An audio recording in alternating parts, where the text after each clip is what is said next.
Welcome to Lotus Whisper, a quiet space for your mind to rest. Tonight, we will explore a simple, profound truth that nothing is forever except change itself. We often see change as a storm, something to resist or fear. But what if we could see it as a gentle river, carrying us softly through the landscape of our lives? What if we could learn to float with its current, rather than struggle against it?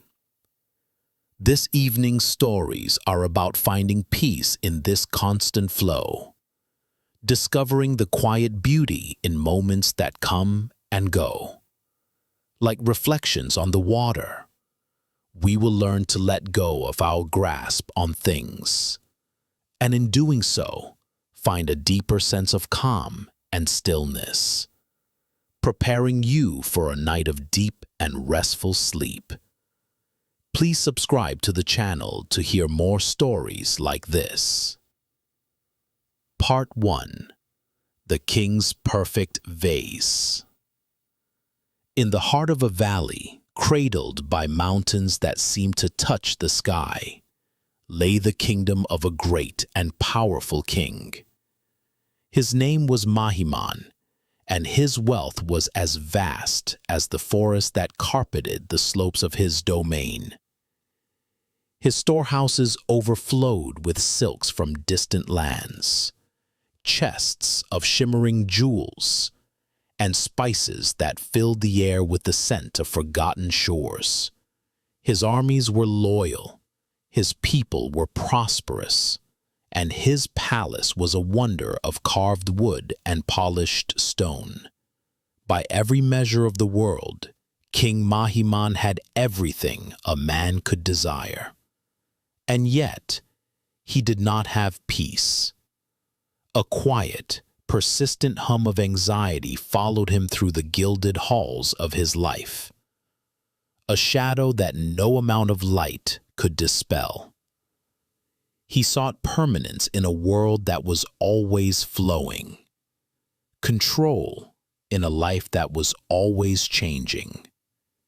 His obsession, the very heart of his disquiet, was housed in the highest room of the tallest tower of his palace. It was a vase, but it was not just any vase. It was a creation of such perfect and breathtaking beauty that it seemed to have been dreamed into existence rather than crafted by human hands. It was made of porcelain so fine it was almost translucent, the color of a dawn sky just before the sun appears, a soft, ethereal blue that seemed to hold the light within it. Its shape was a flawless curve, a line so pure and simple it felt like a silent, perfect note of music held in the air. There were no paintings upon it, no adornments, for its perfection needed none. It was complete in its own sublime simplicity. The king had acquired it from a legendary artisan who had spent his entire life perfecting his craft. And this vase was his final, singular masterpiece. For King Mahiman, the vase was more than an object of beauty. It was a symbol of everything he yearned for: perfection, eternity, a single, unchanging point of stillness in the relentless river of time. It was the one thing in his kingdom that did not wither, did not age, did not falter. And so, he loved it with a fierce and possessive love that was inseparable from fear. His greatest joy was also the source of his deepest anxiety. The room in the tower was built solely for the vase. The walls were lined with the softest silk to cushion any sound. The floor was a single, seamless piece of polished cypress, so that no vibration from a footstep could travel through it. The windows were covered with thin sheets of rice paper, diffusing the sunlight into a gentle, harmless glow, lest a direct ray prove too harsh. A single pedestal of dark, unadorned stone stood in the center of the room, and upon it the vase rested. No one was allowed to enter the room but the king himself. Twice a day he would ascend the winding stairs, his heart a mixture of anticipation and dread. He would unlock the heavy wooden door and step inside, his breath held tight in his chest. His eyes would immediately seek out the vase, and only when he saw it standing there, serene and whole, would the knot of tension in his stomach loosen, just for a moment. He would circle it slowly, his hands clasped behind his back, never daring to touch it. He would study its perfect form, its luminous color, and feel a fleeting sense of peace. But it was always followed by a wave of fear. What if there was a tremor in the earth? What if a bird flew against the window with enough force to startle the air? What if a single unseen flaw within the porcelain chose this very moment to give way? His nights were often sleepless. He would lie on his silken bed staring into the darkness, imagining the sound of a crack, a sharp, terrible sound that would shatter his world. The vase, which was meant to be the symbol of his power and the perfection of his kingdom, had become his master. It held him captive in a prison of his own making, a prison of worry for a future that had not yet happened. His attachment to this one beautiful, fragile thing had poisoned the well of his own happiness. Far from the palace, nestled in a quiet grove of bamboo on a mountainside, was a small, simple monastery. Here lived a monk named Kian. His wealth consisted of a single saffron robe, a wooden bowl for his food, and a small collection of handwritten scrolls. His days were marked not by the acquisition of things, but by the quiet rhythm of breathing. The warmth of the sun on his face, and the sound of the wind rustling through the bamboo leaves. He rose before the sun, meditated as the world awoke, worked in the vegetable garden, and spent his evenings in quiet contemplation. His life was a study in simplicity, and his heart was as wide and peaceful as the sky above the monastery. Kian, too, had a treasured possession. It was an old, earthenware pot, a humble thing made of coarse, dark clay. It was not elegant or refined. Its shape was slightly uneven, bearing the marks of the potter's hands. He used it for everything. In the morning he would brew his bitter tea in it, the steam rising like a prayer into the cool air. Sometimes he would place a single wildflower he found on his walks into it, a splash of color against the dark clay. In the evening he would use it to scoop water from the well, the sound of the water echoing the stillness in his own mind. The pot was not perfect. A long time ago, it had been dropped, and a thin crack had run down its side. Another person might have thrown it away, seeing it as broken and useless, but Kian had not. He had carefully collected the pieces, and with a steady hand had mended the crack. He did not try to hide the damage. Instead, he had filled the line of the break with a lacquer mixed with powdered gold. Now, a shimmering golden river ran down the side of the humble pot. The crack was not a flaw to be hidden, but a part of the pot's history, a testament to its journey. The golden line made the pot more beautiful, not in spite of its brokenness, but because of it. It was a map of its life. Kian loved his pot, but his love was gentle and free. He did not worry about it breaking again. He knew that, like his own body, like the bamboo in the grove, like the mountains themselves, the pot was impermanent. It existed in this form now, and that was enough. He enjoyed its presence, its warmth, its usefulness, without the burden of fearing its loss. When he held it, his hands were relaxed. When he looked at it, his mind was calm.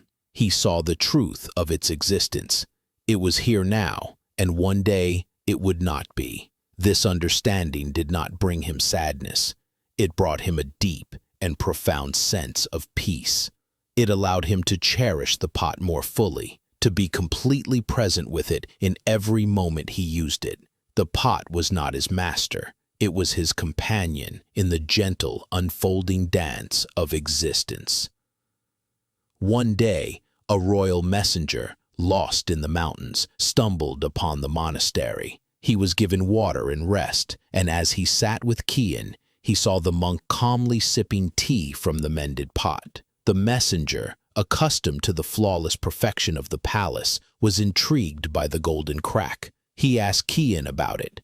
Kian simply smiled and said, "It was broken, and now it is mended." The mending reminds me that nothing is ever truly lost, only changed. Its story is now written in gold.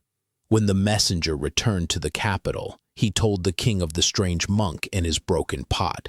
King Mahiman, tormented by another sleepless night, was struck by the story. A pot that was more beautiful for having been broken, a man who was at peace with imperfection. It was a concept so alien to his own mind that he could not dismiss it. A desperate hope, thin as a spider's thread, began to form in his heart. Perhaps this monk held a secret, a kind of magic that could protect his own perfect vase forever. He decided he must visit this monk. He assembled a grand procession of guards and servants, and they made their way out of the capital and into the mountains. The journey was long and arduous. The king, used to the smooth, paved roads of his city, grew impatient with the winding, rocky paths. His anxiety grew with every step. He worried about his kingdom in his absence, but most of all, he worried about the vase, alone in its tower. Finally, they arrived at the bamboo grove. The air was cool and clean, and the only sound was the gentle clatter of bamboo stems touching in the breeze. King Mahiman, in his magnificent robes, felt out of place in the profound simplicity of the monastery. He found Kian sitting on a wooden porch, looking out at the valley below. Beside him was the earthenware pot, holding a single bright red camellia. The king, without any preamble, described his perfect vase. He spoke of its beauty, its flawlessness, and then, his voice lowering, he spoke of his constant, agonizing fear of its destruction.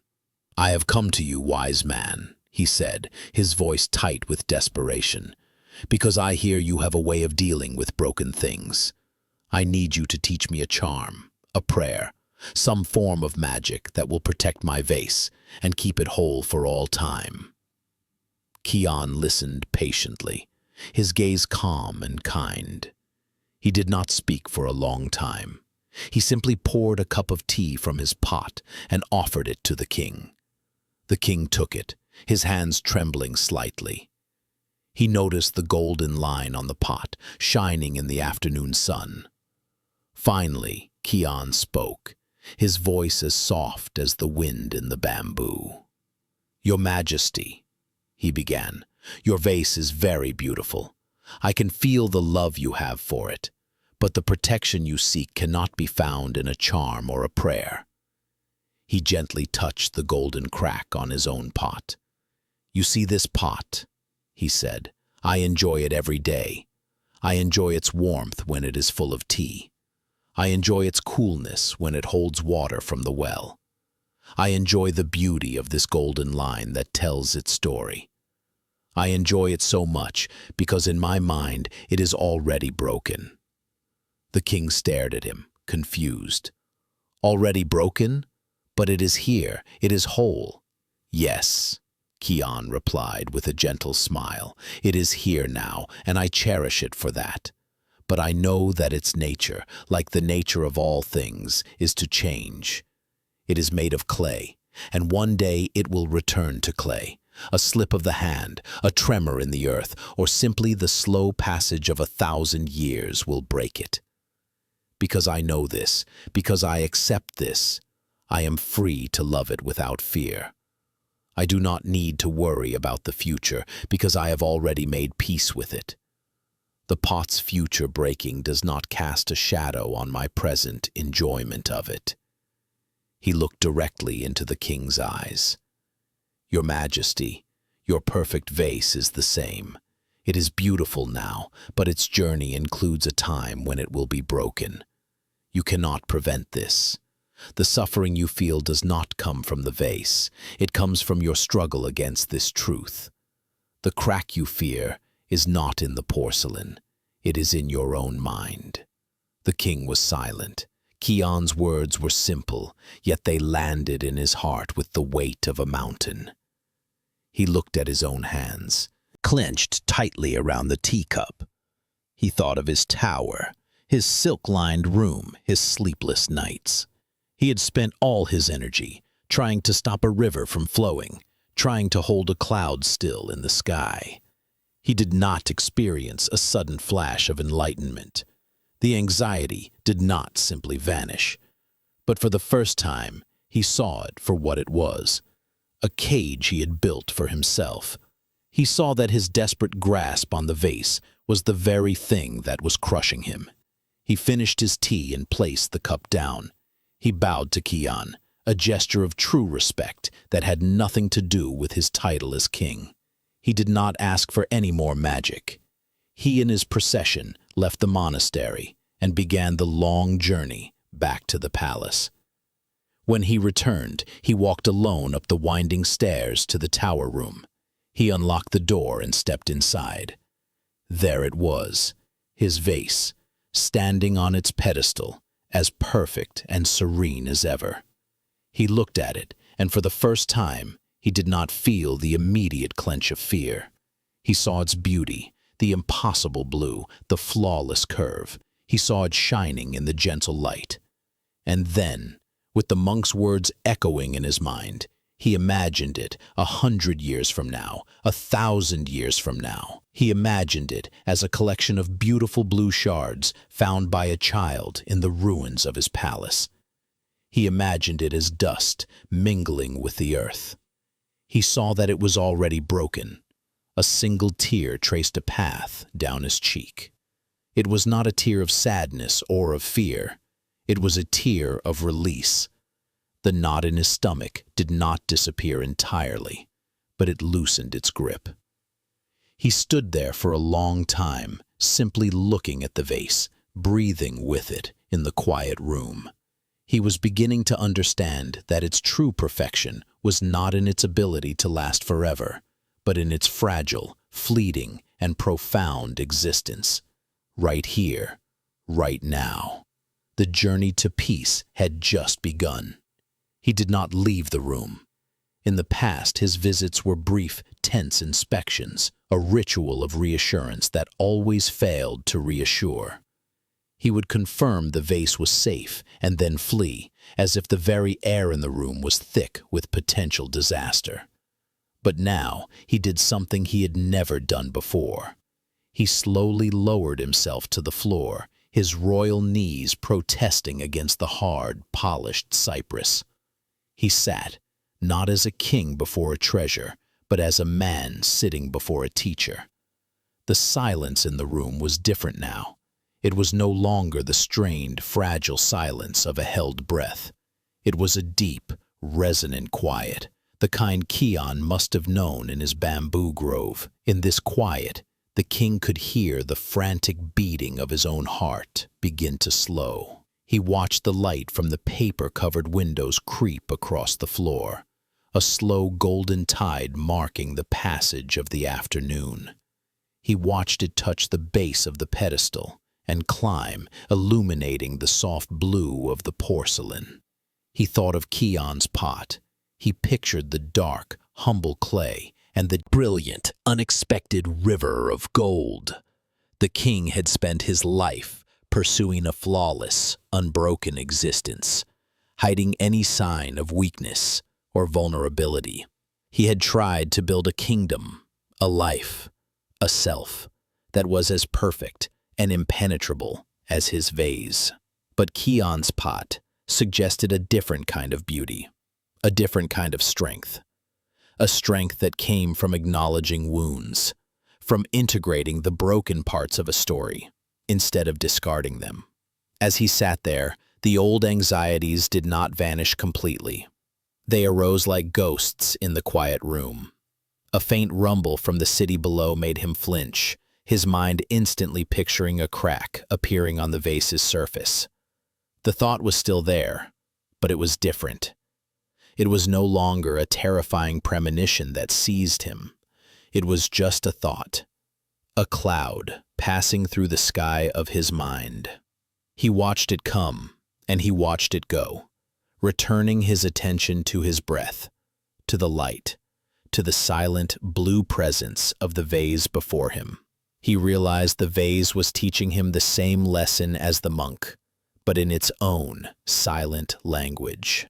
Its fragile beauty was a constant reminder that nothing lasts, and in that reminder was not a threat, but an invitation to be present, to love things as they are, in this very moment, without demanding that they stay the same forever. The fear of loss had prevented him from truly experiencing the joy of what he had. When the light in the room began to fade, turning the air to a soft lavender, the king rose slowly to his feet. His limbs were stiff, but his mind felt clearer than it had in years. He walked to the door, his hand reaching for the heavy iron key. And then he stopped. He looked back at the vase, standing in the deepening shadows, a vessel of perfect, temporary beauty. He pulled his hand away from the lock. For the first time since the vase had come into his possession, he left the door to the tower room unlocked. He walked down the winding stairs, not with the hurried steps of a man escaping his fear, but with the slow, deliberate pace of a man who was learning to walk alongside it. The kingdom was the same. The vase was the same, but something fundamental within him had shifted. He was beginning to learn that true peace was not found in building higher walls, but in finally opening the door. Part 2. The river that is never the same. In that same mountain monastery where Kian tended his golden-seamed pot, lived a young monk named Kenji. He had come to the monastery with a fire in his heart, a fervent desire to understand the great truths he had read about in the ancient scrolls. He was diligent, intelligent, and his devotion was unquestionable. He rose earlier than anyone else. His chanting was the loudest in the hall, and he worked tirelessly in the gardens, his movements quick and precise. But for all his effort, Kenji's mind was a stormy sea. Peace was a distant shore he could see but never reach. When he sat for meditation, his mind, which he so desperately wanted to be a calm, clear pool, was more like a marketplace on a festival day. Thoughts clamored for his attention like merchants hawking their wares. Worries about his progress, memories of his life before the monastery, fragments of teachings he couldn't quite grasp, and a relentless nagging impatience all jostled for space. He would try to force them away, to wrestle his mind into submission. But this only made the storm rage more fiercely. His efforts to find stillness created more turmoil. He felt like a man trying to flatten the waves of the ocean with his hands. The harder he pressed, the more chaotic the water became. This struggle left a constant tension in his shoulders and a furrow in his brow. He saw the older monks, especially the abbot Master Ryotan, moving with a kind of effortless grace. Their stillness was not empty. It was full, alive, and deeply peaceful. He yearned for that. He felt he was failing, that some essential key to the practice was eluding him. His anxiety was not like the king's, born of attachment to a single object. It was the anxiety of striving, the subtle but powerful suffering that comes from wanting to be somewhere other than where you are. to be someone other than who you are in this moment. One afternoon, after a particularly frustrating meditation session where his mind had felt like a trapped bird beating its wings against the cage of his skull, Kenji could bear it no longer. He sought out Master Ryotan, who was sitting on the edge of the monastery's veranda, watching a line of ants carry tiny fragments of a leaf across a stone. Kenji bowed low, his forehead nearly touching the polished wood. "Master," he began, his voice strained with frustration, "I am failing. I try to follow the teachings. I focus on my breath. I watch my thoughts. But my mind will not be still. It is a wild horse, a chattering monkey, a storm that never ends. The more I try to tame it, the wilder it becomes. Please, give me a practice, a koan, a technique that will finally bring me peace." Master Ryotan did not look at him immediately. He continued to watch the ants, his expression one of gentle, absorbed interest. The silence stretched, and Kenji felt his impatience begin to bubble up again. Finally, the old master turned his head, his eyes as clear and deep as a mountain lake. "The mind is not a horse to be broken," he said, his voice calm and steady. "It is not an enemy to be conquered. You are trying to fight a battle that cannot be won, because the warrior and the enemy are the same." He gestured toward the edge of the monastery grounds, where a path led down into the valley. "Do you know the river that flows at the bottom of this valley?" "Yes, Master," Kenji replied, confused by the question. "Good," said the Master. "For the next 30 days, your practice will change. You will not sit in the meditation hall. You will not chant the sutras. You will not work in the gardens. Each morning, you will take your bowl of rice and go down to the river. You will find a place on the bank, and you will sit there until the sun sets. Your task is this: simply watch the river. Do nothing else. Just watch." Kenji was stunned. Watch a river? For a month?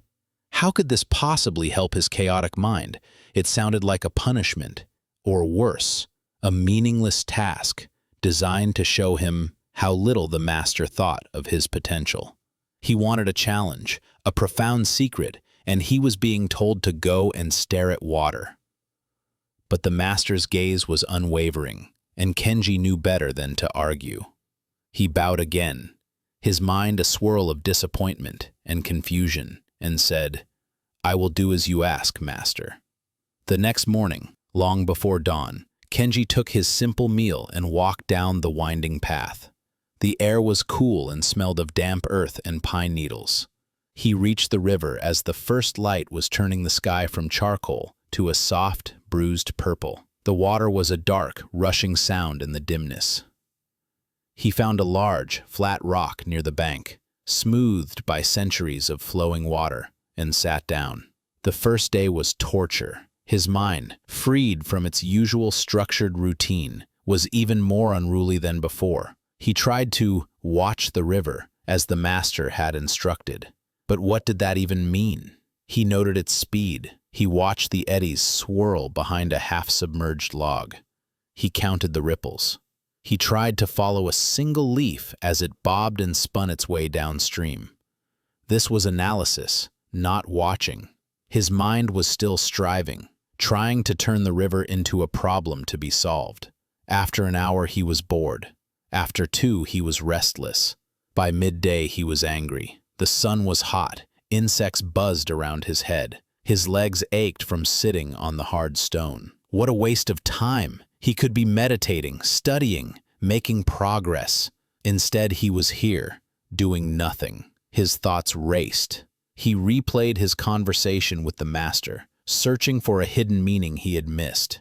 He planned all the things he would do when this pointless month was over. He was everywhere but there, on the rock, by the river. The day stretched before him like an empty desert. The next few days were no different. He fought a constant battle with himself. He would try to force his attention onto the water, but his mind would slip away again and again. He felt a growing sense of despair. The master had seen his failure and given him an impossible task. The river, with its constant, indifferent motion, seemed to be mocking his own internal chaos. It flowed with such ease, while he was stuck, a tangle of knots. Around the end of the first week, something began to shift. It was not a conscious decision, but a subtle surrender born of pure exhaustion. He was simply too tired to fight anymore. His anger had burned itself out. His restlessness had run its course. He gave Up trying to do anything. He gave up trying to achieve stillness. He just sat. And for the first time, he truly saw the river. He stopped seeing it as a single entity, the river, and began to see it as a living, breathing, endlessly changing process. He noticed things he had been blind to before. He saw the way the morning light would strike the surface and shatter into 1,000 tiny diamonds. He saw the subtle difference in color between the deep, slow-moving water in the middle and the shallow, faster water near the banks, which was the color of pale green jade. He watched a small blue dragonfly hover over the surface, its wings a blur of invisible motion before it darted away. He saw a fish, a flash of silver, leap from the water and disappear back into its depths. He began to listen. Before, the sound of the river had been a monotonous roar, a background noise to his own mental chatter. Now he heard its voice. It was not one sound, but a symphony. There was the deep, resonant hum of the main current, the high-pitched gurgle as it flowed over small stones, the soft, lapping whisper where it met the muddy bank. He could hear the music of its movement, a song that had been playing forever, waiting for him to become quiet enough to hear it. As the days flowed into one another, his awareness deepened. He sat on his rock, a silent witness, and the river became his teacher. It taught him about impermanence in a way no scroll ever could. The water that flowed past him in this moment was not the same water that had flowed past a moment ago. It was new, fresh, arriving from the mountains and heading for the sea, never to return in the same form. He watched clouds gather, release their rain into the mountains, and understood that the river was just one part of a great endless cycle. The river was the sky, the rain, the mountain, and the sea all at once. He saw that the river was never still, and yet it possessed a profound stillness. Its very nature was movement, change, flow. It did not resist the rocks in its path. It simply flowed around them. It did not cling to the banks. It let them go and moved on. It accepted everything: the fallen leaves, the broken branches, the silt that clouded its waters after a storm. It held the reflection of the blue sky and the dark clouds with equal impartiality. It simply flowed. One afternoon, a storm rolled in. The sky turned a dark, bruised gray, and a fierce wind whipped through the trees. Rain came down in hard, driving sheets. Kenji's first instinct was to run for shelter, but he remembered his task. He stayed on his rock, pulling his thin robe tighter around him, and watched. The river transformed. Its gentle song became a deafening roar. It swelled, rising up the banks, its clear water turning a muddy brown. It was powerful, chaotic, destructive. It tore at the earth, carrying away branches and stones in its churning current. And Kenji watched. He saw this too as part of the river's nature. It was not an angry river or a bad river. It was just the river, responding to the rain, to the conditions of the moment. It was still just flowing. As he watched the turbulent water, he finally saw the reflection of his own mind, his thoughts, his anxieties, his frustrations. They were like this storm. They arose from certain conditions. They raged with great power, and they seemed overwhelming. But they were not him. They were just weather patterns passing through the landscape of his awareness. He had been trying to stop the rain, to calm the flood. Now he saw that all he needed to do was sit on the bank and watch it flow by. He didn't have to be swept away by it. He could just observe it, knowing that, like the storm, it would eventually pass, and the water would run clear again. This was the key. The stillness he had been seeking was not the absence of thought or feeling. It was the vast, quiet space of awareness in which all thoughts and feelings could rise and fall, like the river itself, without his needing to cling to them or push them away. The 30 days came to an end. On the final evening, Kenji sat by the river as the setting sun painted the water in hues of orange, pink, and gold. The air was calm. The river flowed peacefully, its voice a gentle murmur. Kenji felt a sense of gratitude so deep it was like the riverbed itself. He bowed to the water, his teacher, and then walked back up the path to the monastery. He found Master Ryotan on the same veranda, as if no time had passed at all. Kenji approached and bowed low. The master looked up, and a slow smile spread across his face. He did not ask Kenji what he had learned. He did not need to.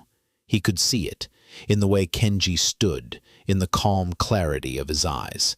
The restless, striving boy who had left a month ago was gone. In his place stood a young man who had the quiet, steady presence of the river flowing within him. "Welcome back, Kenji," the master said softly. "The tea is ready." Kenji sat, and for the first time in his life, he was simply there, present, with no desire to be anywhere else. The anxiety had dissolved, not by being fought, but by being understood. It had simply flowed away, downstream, on the current of the river that is never the same. Kenji took the cup of tea Master Ryotan offered him. His hands did not tremble. He felt the warmth of the ceramic, a simple, solid presence in his palms. He brought the cup to his lips and inhaled the scent of the steam, a fragrance of earth and herbs. When he drank, he tasted the tea. It sounds like a simple thing, but for Kenji, it was a revelation. Before, he would have been drinking his thoughts, swallowing his impatience. Now there was only the taste of the tea, the warmth in his throat, the quiet moment. Master Ryotan watched him, his eyes crinkling at the corners. "The river is a good teacher," he said, not as a question, but as a statement of fact. "The best, master," Kenji replied, his voice quiet but clear. "It taught me what my own mind could not." "And what is that?" the master prompted gently. Kenji looked out from the veranda, toward the valley where the river flowed, now invisible in the gathering twilight.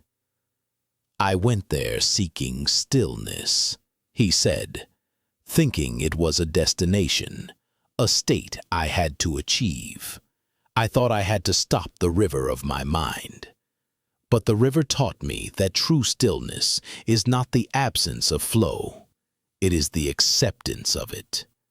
The river is never still for a single moment, yet it is the embodiment of peace. It taught me that my thoughts are not my enemies. They are just water, flowing. I don't have to build a dam. I just have to learn how to sit on the bank. He paused, reflecting. On the 10th day, he continued, I saw a kingfisher. It was perched on a branch hanging over the water, a flash of impossible blue. It was completely still, watching the water. Then, in an instant, it dove, hit the surface, and came up with a tiny silver fish. It flew off. The whole event lasted only a few seconds. Before, my mind would have followed the bird. I would have thought about its name, its nest, its hunger. I would have created a story. But that day, I just saw it. The blue flash, the splash, the silver fish, and then the emptiness where it had been. And the river just kept flowing, as if nothing had happened. It held the reflection of the bird, and then it let it go. My mind was like the river in that moment. It just watched, without grasping, without judging. And the storm? Master Ryotan asked. The storm was the greatest teaching, Kenji admitted. When the rain came and the river became a monster, I was afraid. I wanted to run, but I stayed. And I saw that the rage of the river was not separate from its peace. It was just a different expression of its nature. My own anger, my own frustration, it is the same. It is a storm that passes. It feels powerful. It feels like it will last forever. But it doesn't. The water always clears. I learned that I don't have to be afraid of my own storms anymore. They sat in a comfortable silence as the first stars began to appear in the deep indigo sky. The sounds of the evening emerged, the chirping of crickets, the distant call of an owl. These sounds were no longer distractions to Kenji. They were part of the whole, like the different currents in the river. The next morning, Kenji returned to the meditation hall with the other monks. He took his place on his cushion. As he settled into his posture, he did not brace himself for a battle. He did not issue a command to his mind to be quiet. He simply sat. He closed his eyes and brought his awareness to his breath, feeling it enter and leave his body. And the thoughts came. Of course they came. A memory of the river sound, a worry about the leaking roof in the library, a fleeting image of his mother's face. But now they were different. They were not intruders. They were simply leaves floating on the surface of the river of his consciousness.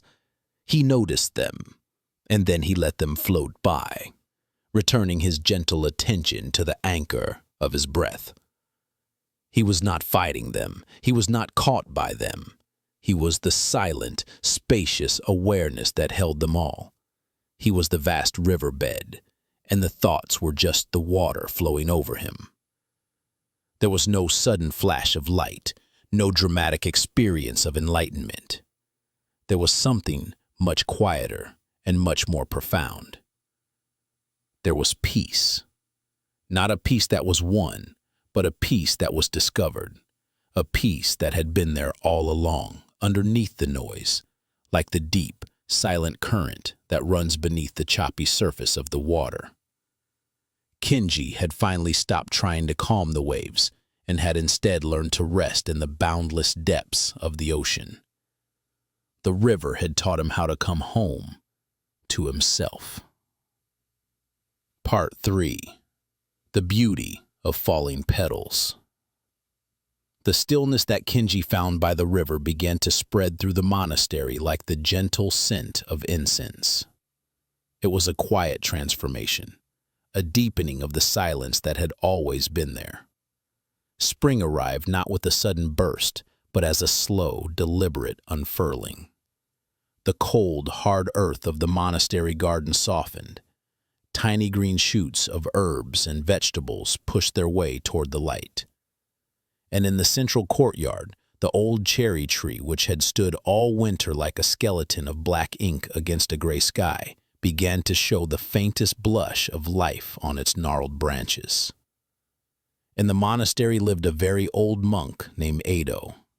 His back was bent like a weathered branch, and his face was a map of wrinkles, each line telling a story of a smile or a moment of deep thought. Ado was the monastery's poet.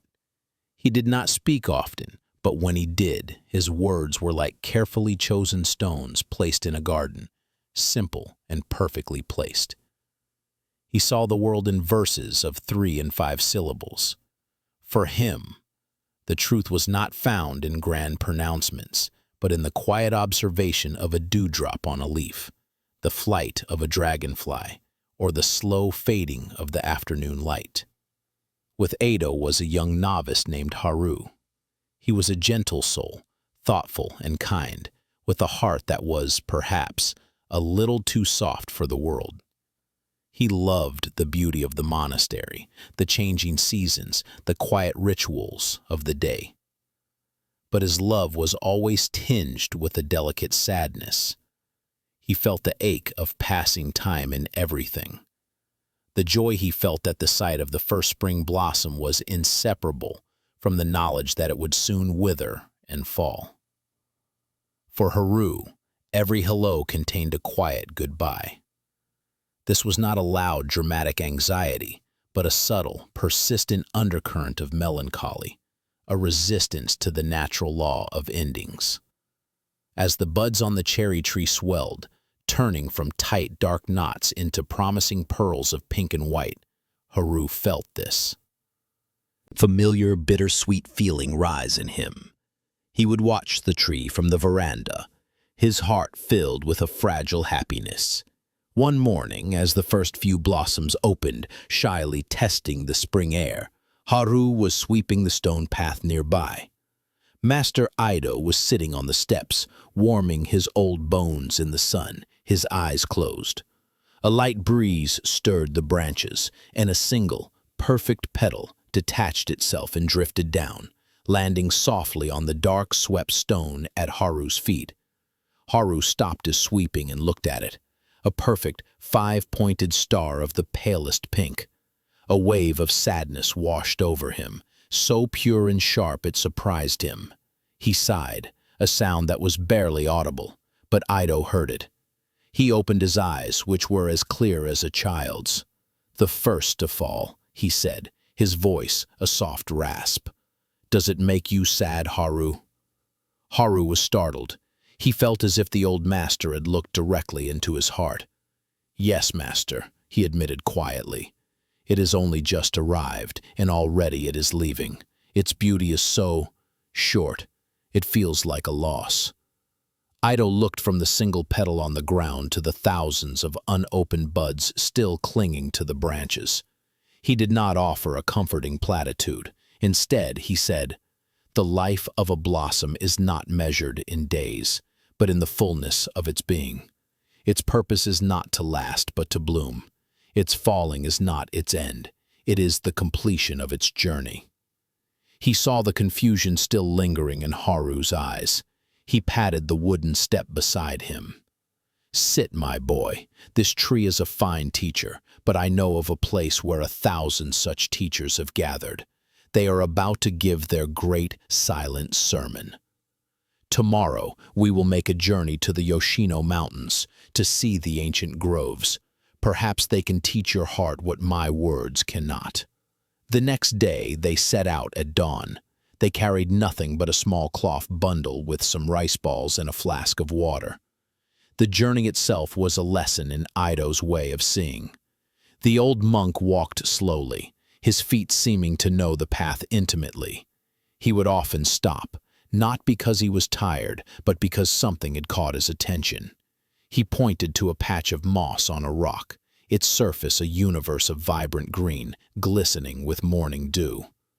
"Look, Haru," he whispered. "It is perfect now. By midday, the sun will have dried the dew. Its beauty in this moment will be gone. Does that make the green any less beautiful right now?" Later, they stopped by a small stream to drink. Ido cupped his hands and watched the clear, cold water run through his fingers. This water was snow on the peak an hour ago. In a day, it will be in the great river. In a week, it will meet the sea. It is never the same, always flowing, always changing. It is life itself. Haru began to understand. Ido was not just talking about moss and water. He was showing Haru that the fleeting nature of the cherry blossom was not an exception. It was the rule of all existence. Everything was a transient moment of beauty, a temporary arrangement of form. The world was a great poem, and its poignancy came from the fact that it was always being written and always fading away. They arrived at the foot of the mountain in the late afternoon. As they began to climb the path, they started to see them. Great, ancient cherry trees, their trunks thick and dark with age, their branches exploding into vast clouds of white and pale pink.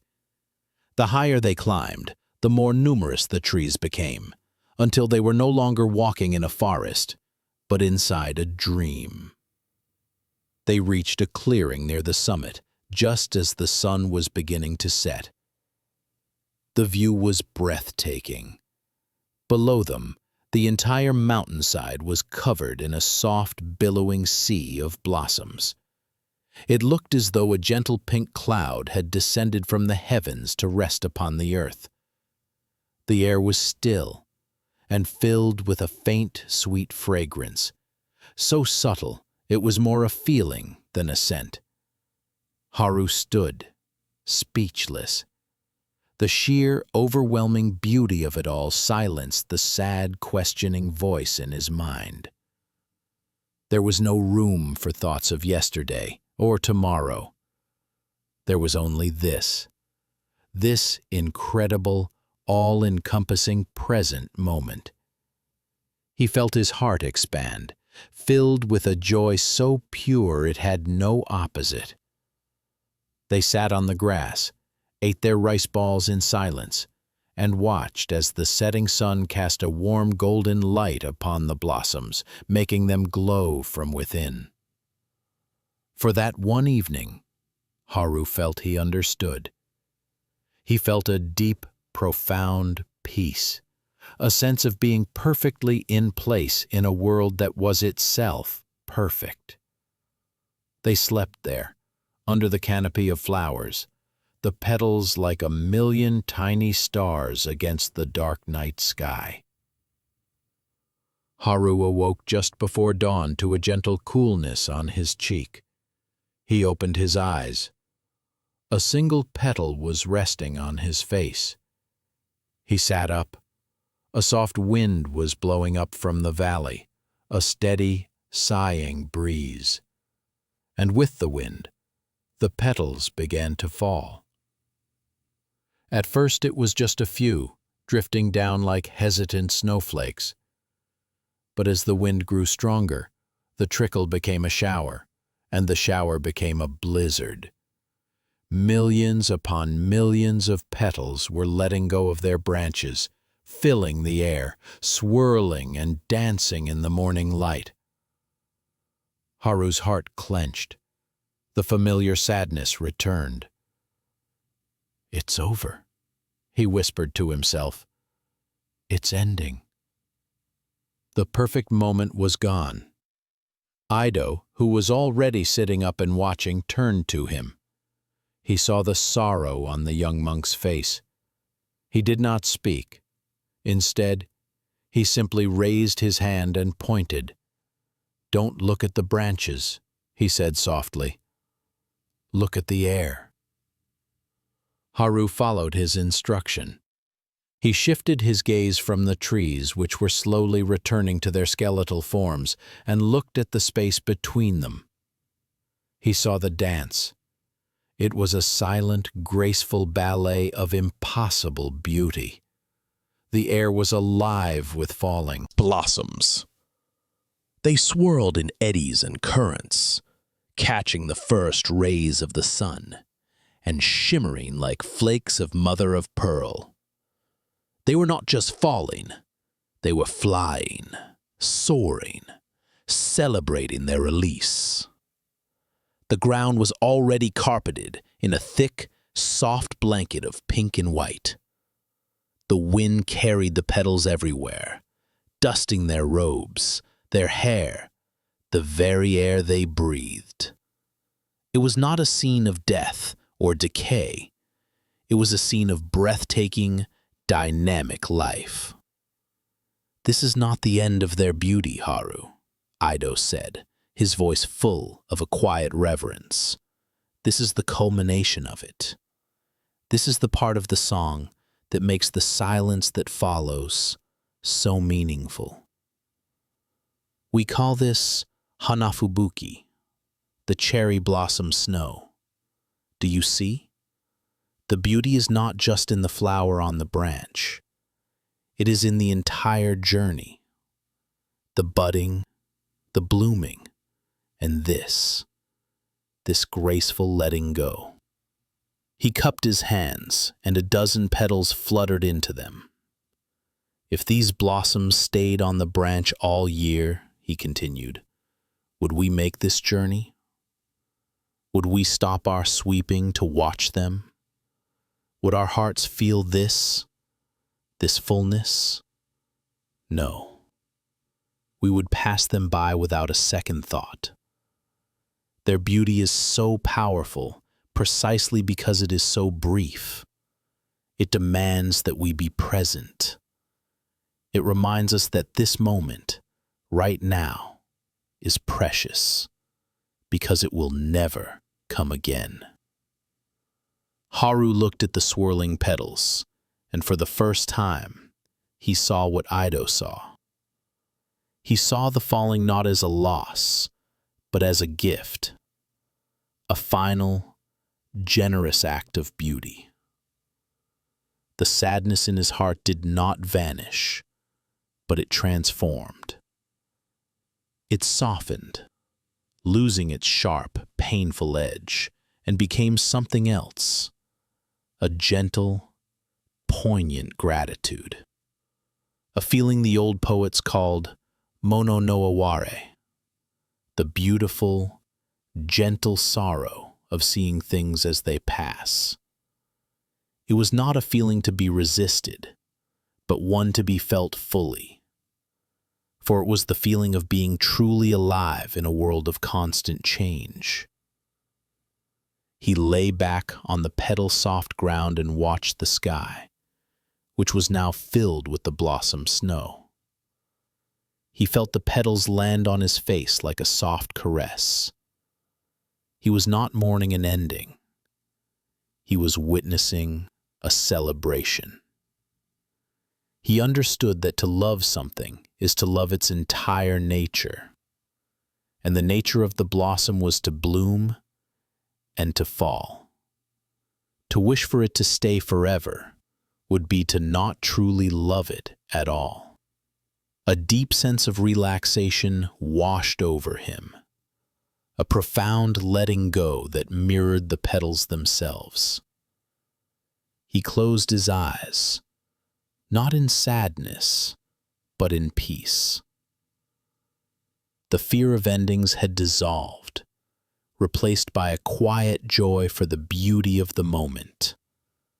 A moment that was made all the more beautiful because he knew it was already passing. The petals continued to fall, blanketing him in a soft, fragrant silence, a perfect preparation for a deep and peaceful rest.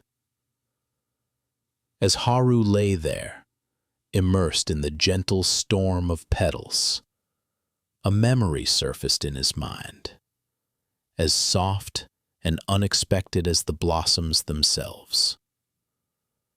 It was a memory from his childhood, before he had come to the monastery.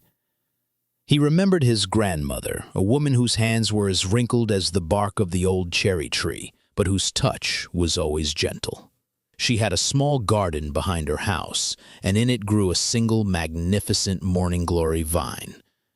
Each morning in the summer, Haru would wake up early and run out to the garden with her.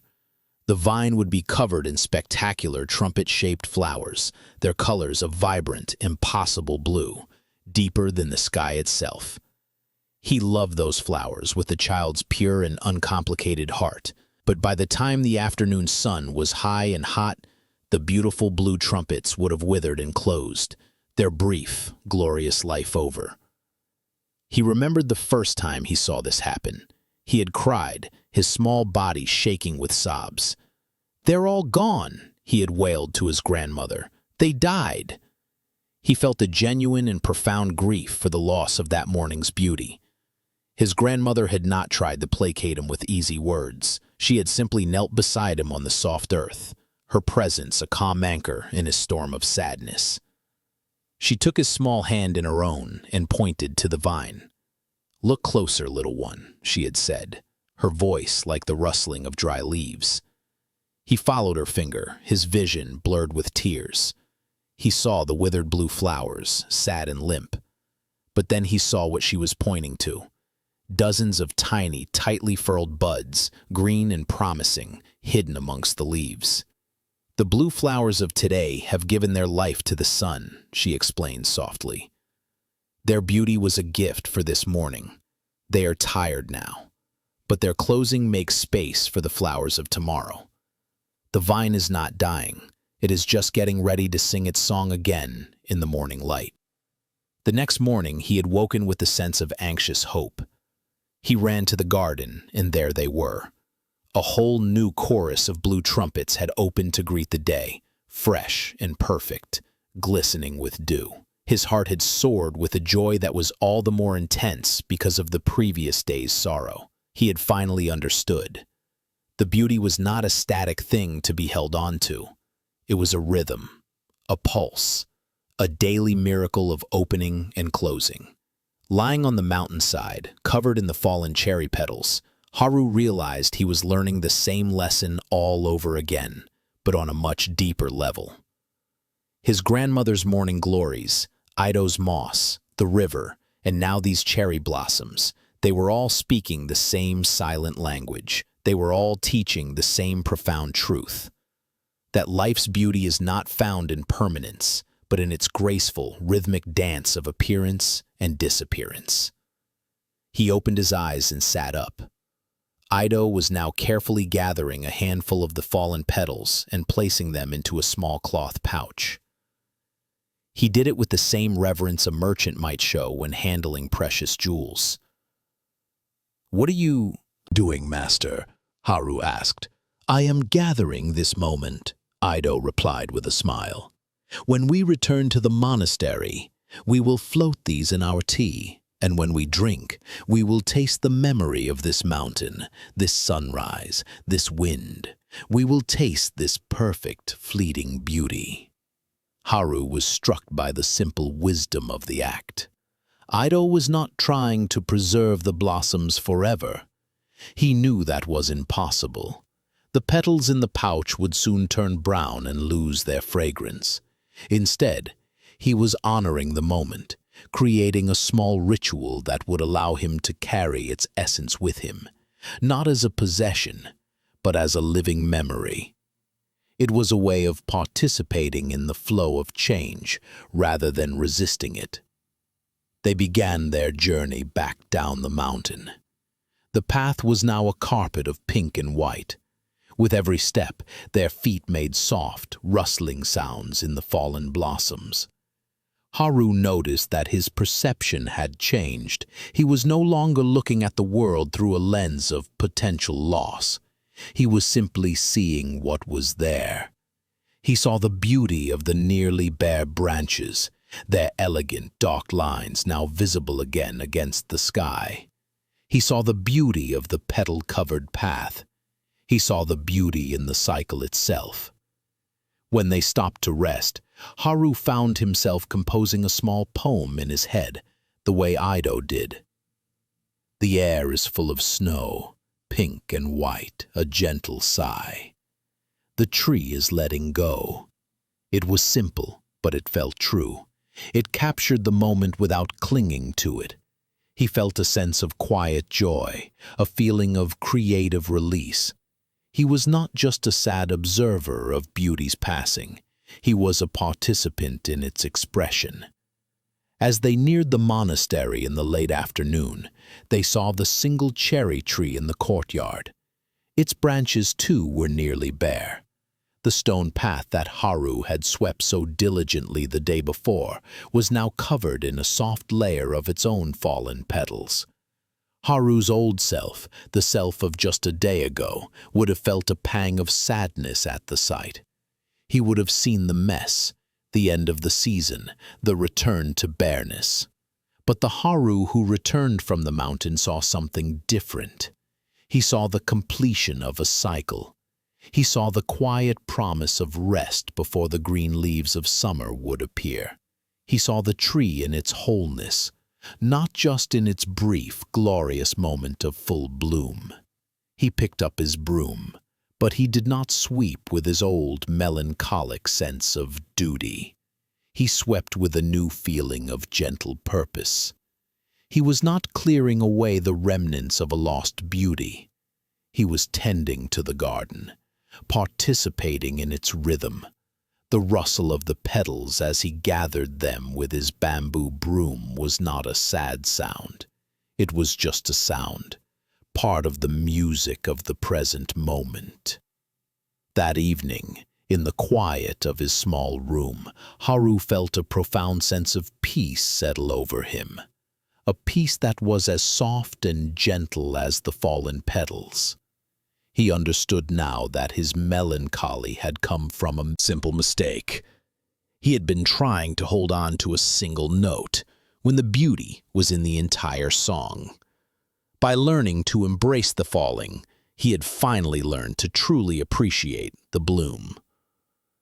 He lay down to sleep, his mind quiet, his heart full, ready to dream not of flowers that last forever, but of the endless, beautiful, and ever-changing dance of life itself. Part 4. The Already Broken Teacup. The lessons of the river and the cherry blossoms settled into the life of the monastery, not as abstract ideas, but as a lived reality. The monks moved with a little more grace, their hearts a little more open to the constant, quiet unfolding of the present moment. The fear of change, which so often manifests as a tightness in the chest or a knot in the stomach, began to loosen its grip, replaced by a gentle, flowing acceptance.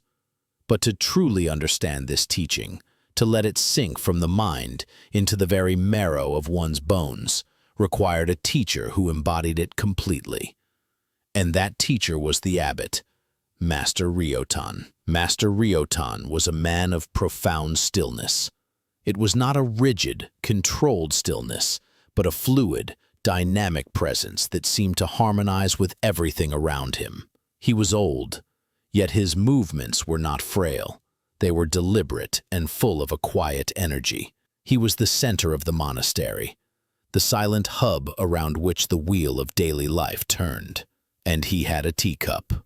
It was a simple cup, made in the raku style, a form of pottery celebrated for its rustic simplicity and imperfections. It was not elegant like the king's vase, nor was it mended with gold like Kian's pot. Its beauty was subtle, humble, and deeply personal. The cup was a dark, earthy brown, the color of rich soil after a rain. Its shape was slightly asymmetrical, fitting perfectly into the curve of two hands. The glaze was uneven, with a few small, pockmarked bubbles near the rim that had formed in the heat of the kiln. To an outsider, it might have looked unremarkable, just another piece of everyday pottery. But for those in the monastery, and especially for Master Ryotan, it was a treasure. The cup had been made by his own teacher, a great Zen master who had passed away many years ago. It was a physical link to his past, a vessel that held not just tea, but also memory, gratitude, and a deep, abiding love. Every morning, Master Ryotan would perform his own quiet tea ceremony. He would sit alone in his small room, which overlooked the monastery's moss garden, and carefully prepare a bowl of matcha, the vibrant green powdered tea. He would whisk the tea with a bamboo whisk, his movements a slow, meditative dance, until a fine, jade-colored foam formed on the surface, and he would drink it from this one special cup. The monks would sometimes see him through the open paper screen of his room, holding the cup in his hands, his eyes closed, a faint, serene smile on his face. He held it with a kind of reverence that was completely free of anxiety. He did not seem to worry about it slipping from his grasp. He did not hide it away when it was not in use. It simply sat on a small wooden shelf next to his meditation cushion, open to the air, a quiet part of his daily life. A new novice, a young man named Sora, had recently joined the monastery. Sora came from a wealthy merchant family. His life had been one of careful acquisition and preservation. He was taught from a young age that the value of a thing was in its permanence, its perfection, and its ability to be protected from the ravages of time. His family home was like a museum, filled with precious objects that were kept behind glass, rarely touched, and constantly worried over. He had come to the monastery to escape this world, but he had brought its habits of mind with him.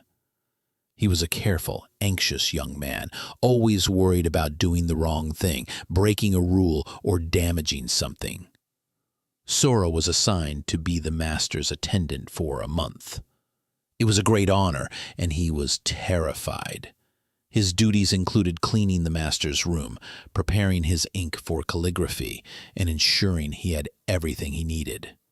Sora performed his tasks with intense, meticulous care. He was especially nervous around the teacup. When he dusted the shelf, he would hold his breath, his movements slow and rigid, his eyes fixed on the cup, as if it were a sleeping tiger that might awaken at the slightest vibration. He saw the deep affection the master had for the cup, and he projected his own family's anxieties onto it. He imagined the terrible, unforgivable catastrophe of it breaking. The thought alone made his palms sweat. He could not understand the master's calm. How could he love something so much and not be in a constant state of fear for its safety? One day, a visiting dignitary, a patron of the monastery, came to have tea with Master Ryotan. Sora was tasked with serving them. His heart pounded in his chest as he carefully prepared the tea in the kitchen. He placed the precious cup and another for the guest onto a lacquered tray. His hands trembled as he carried the tray across the veranda to the master's room. He knelt and served the guest first, his movements stiff with concentration. Then he turned to serve the master. As he reached forward to place the cup on the mat before him, his sleeve caught on the edge of the tray. The tray tilted. For a horrifying, eternal second that seemed to stretch into an hour, the master's cup slid, tipped, and fell. It hit the stone step at the edge of the room with a sharp, final sound, a sound of breaking. The world stopped. The visiting dignitary gasped. Sora stared frozen in disbelief at the pieces of dark brown pottery scattered on the stone. The cup was gone. In its place were 5 jagged shards. A wave of cold dread washed over Sora. He had done the unthinkable. He had destroyed the master's greatest treasure, a priceless link to his own beloved teacher. He felt a profound and sickening shame. He expected an outburst of anger, a cry of despair, or at the very least, a deep and sorrowful silence. He squeezed his eyes shut, unable to look at the master's face, and bowed his head to the floor, waiting for his punishment, his expulsion, his disgrace. The silence that followed was not the tense, angry silence he expected. It was a calm, peaceful quiet. After a moment, he heard the master's voice, and it was completely untroubled. "Sora," the master said gently, "please pick up the pieces. Be careful not to cut yourself." Sora opened his eyes, confused. He looked up. Master Ryotan was looking at the broken pieces on the ground, and his expression was not one of anger or sadness. It was an expression of calm, gentle acceptance. It was the same expression he had when he was watching the rain fall or when he was looking at the moon. The visiting dignitary was flustered. "Master, what a terrible tragedy!" he exclaimed. "That cup was irreplaceable. This clumsy boy has destroyed a masterpiece." Master Ryotan turned his serene gaze to the guest. "The cup was very dear to me," he agreed, his voice even and calm. "It gave me great joy for many years, and now its journey as a cup is over." He then looked back at Sora, who was still kneeling on the floor, trembling, tears welling in his eyes. "Sora," the master said, and his voice was full of a surprising kindness, "do not be troubled. For me, this cup has been broken for a long time." Sora and the guest both stared at him, uncomprehending. "What do you mean, master?" Sora stammered. "It was whole just a moment ago." Master Ryotan gestured for Sora to sit up and for the guest to be at ease. He poured the guest's tea into a different cup and then began to speak, his voice weaving a sense of peace into the tense atmosphere of the room. "Everything in this world that is made of parts," he began, "is destined to come apart. This is the nature of things. Your body, this monastery, the great mountains themselves, and this little teacup. They all have a beginning, a middle, and an end. This is a truth we cannot change." He looked at the broken pieces. "When my teacher gave me this cup, I knew this. I knew that one day it would break. Perhaps a clumsy novice would drop it. Perhaps an earthquake would shake it from its shelf. Perhaps it would simply grow old and a crack would appear from within. I did not know how or when, but I knew its future. I knew that its existence included this moment of being in pieces on the floor." He paused, letting his words settle. "And so," he continued, "in my mind, I have always treated it as if it were already broken. Every morning when I picked it up, I was grateful for the miracle that it was still whole. I would feel its warmth, admire its simple shape, and enjoy my tea from it, knowing that this might be the last time. I cherished it, not in spite of its fragile nature, but because of it. My love for the cup was not a fearful grasping. It was a daily celebration of its temporary presence in my life." He looked at Sora with deep compassion. "The suffering you feel right now, Sora, does not come from the broken cup. The cup is just pottery. Your suffering comes from the belief that it should have lasted forever. You are fighting against the way things are. But I had already made my peace with this moment long ago, and because of that, I was able to enjoy the cup completely, every single day. The idea of its future breaking did not cast a shadow on my present joy. In fact, it made it brighter." He smiled a little. "So you see, you have not destroyed my treasure. You have simply helped it to complete its journey. Its life as a teacup is over. Its life as broken pieces has begun, and that too is part of its story." Sora listened, and the master's words were like a cool balm on his shame-filled heart. He was beginning to understand. The master's peace did not come from being detached or unfeeling. It came from a radical, profound acceptance of reality. He loved the cup more, not less, because he understood its impermanence.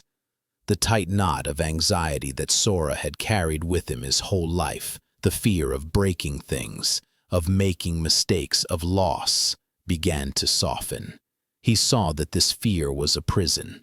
It had prevented him from ever truly enjoying the precious things in his life. He was always so worried about their future destruction that he could never be present with their current beauty. He carefully gathered the broken shards, his hands no longer trembling. He looked at them, not as a tragedy, but as the final chapter of a beautiful story.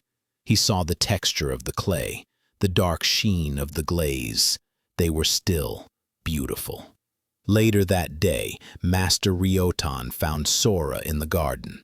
Sora was holding one of the larger pieces of the cup, turning it over and over in his hand. "It is a good teacher, is it not?" the master said, sitting beside him on a stone bench. "Yes, master," Sora replied. I think I am beginning to understand. I have treated everything in my life as if it should be permanent. My relationships, my possessions, my own youth, and it has made me so afraid. I have been trying to hold on to water." "We all do," said the master kindly. "It is the human way, but the practice is to gently, again and again, open our hands, to love the world as it is, not as we wish it to be, to cherish the teacup while it is whole, and to be at peace when it breaks. This is the path to freedom." Sora looked at the piece of pottery in his hand. He thought of the king's vase, the falling cherry petals, the river that was never the same.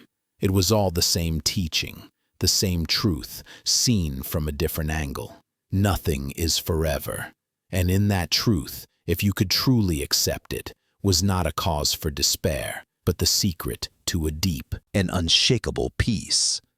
A profound relaxation could finally begin, the kind that comes from no longer fighting a battle you were always destined to lose. He placed the shard of the already broken teacup on the bench, a final, silent offering to his new understanding. Master Ryotan and Sora sat together in the quiet garden as the afternoon light softened, turning the green of the moss to a deep, velvety emerald. The broken piece of the teacup lay between them on the stone bench, no longer a symbol of failure, but a silent testament to the master's teaching. Sora's mind, usually a whirlwind of anxious thoughts, was unusually calm. The master's words had not just been a philosophical lesson, they had been a form of deep, emotional release. He felt as though a heavy, invisible burden he had been carrying his entire life had been gently lifted from his shoulders. "Master," Sora said, breaking the comfortable silence, "what will you do now? For your morning tea?" Master Ryotan smiled. "The monastery has other cups. They are not the same. They do not hold the same memories, but they will hold the tea. The tea will still be warm. The morning will still come. The practice continues." This simple, practical answer struck Sora as profoundly as the initial teaching. The master was not lost in nostalgic sorrow. He was not clinging to the ghost of the cup. He was already present with what was and what would be. The absence of the cup was now a new reality to be accepted, just as its presence had been. "I have a question, Master," Sora ventured, feeling a new confidence that was born not of arrogance, but of genuine curiosity. "If you knew the cup would break, if you treated it as already broken, did that make your love for it less? Did it feel distant?" Master Ryotan picked up the shard and held it in his palm. He looked at it with the same gentle affection he had shown the whole cup. "That is a wise question, Sora. Many people think that to accept impermanence is to become cold and detached, to not allow yourself to love anything for fear of the pain of losing it. But the truth is the exact opposite. Knowing that the cup was already broken did not make me love it less. It made me love it more. It made my love for it pure," he explained. When we believe something is permanent, our love is often mixed with other things. It is mixed with pride of ownership. It is mixed with the expectation that it will always be there to give us pleasure. It is mixed with the fear of its loss. This is not pure love. It is a form of clinging, a form of attachment. It is a love that says, I love you because you are mine and because you will not leave me. This is a love that is bound to lead to suffering. But, he continued, his voice becoming very soft, when you know that something is temporary, when you have already made peace with its departure, your love becomes a pure act of appreciation. You love it simply for what it is, in this very moment. There is no fear. There are no expectations. There is only gratitude. Gratitude that this beautiful thing, this wonderful person is in your life right now. You are free to love it completely, without reservation, because you are not demanding anything from it. You are not demanding that it stay. You are simply grateful for its presence. This is a love that is liberating. It is a love that is free. He placed the shard back on the bench. I love that cup with a free and grateful heart every single day. And now that it is gone, I do not feel that a part of me has been stolen. I feel only gratitude for the many years of joy it gave me. The memories are not broken. The love is not broken. Only the clay has changed its form. Sora felt tears welling in his eyes again, but this time they were not tears of shame or fear. They were tears of a profound and cathartic understanding. He thought of his own relationships. He thought of how he clung to his friends, how he worried about his parents aging, how he feared the inevitable goodbyes that life demanded. He saw that his love, too, had been tangled up with fear. The Master had just given him the key to a different way of loving, a different way of living. In the days that followed, Sora's demeanor began to change. The tension in his shoulders eased. He moved with less rigidity, less fear of making a mistake. He still performed his duties with care, but his care was now relaxed and attentive rather than anxious and fearful. He started to notice small things he had been blind to before. The way the light fell on the wooden floors in the morning, the sound of the wind chimes on the veranda, the taste of the simple rice and pickles he ate for his meals. He was learning to appreciate the countless teacups of his daily life, the small transient moments of beauty that were always present, but which his anxiety had previously obscured. He had learned the most important lesson of all. Peace is not found in a world where nothing breaks. It is found in a heart that is open to the grace of the present moment. A heart that has made its peace with the beautiful, heartbreaking, and liberating truth that everything and everyone is already broken. And in that acceptance, there is not sadness, but a deep and lasting joy. Part 5. The Farmer Who Danced with the Seasons. Far from the quiet contemplative world of the monastery, in a small valley nestled between rolling green hills, lived an old farmer named Esau. His face was a testament to his life, deeply lined by the sun and wind, his hands gnarled and strong like the roots of an ancient tree. He lived in a simple farmhouse with a thatched roof, surrounded by fields that he had worked his entire life, just as his father and his grandfather had before him. Esau's neighbors, who worked their own plots of land in the valley, regarded him with a mixture of respect and bewilderment. They were good, hard-working farmers, but their lives were a constant struggle against the unpredictable whims of nature. They lived in a state of perpetual anxiety. In the spring, they worried the rains would not come. When the rains came, they worried they would not stop.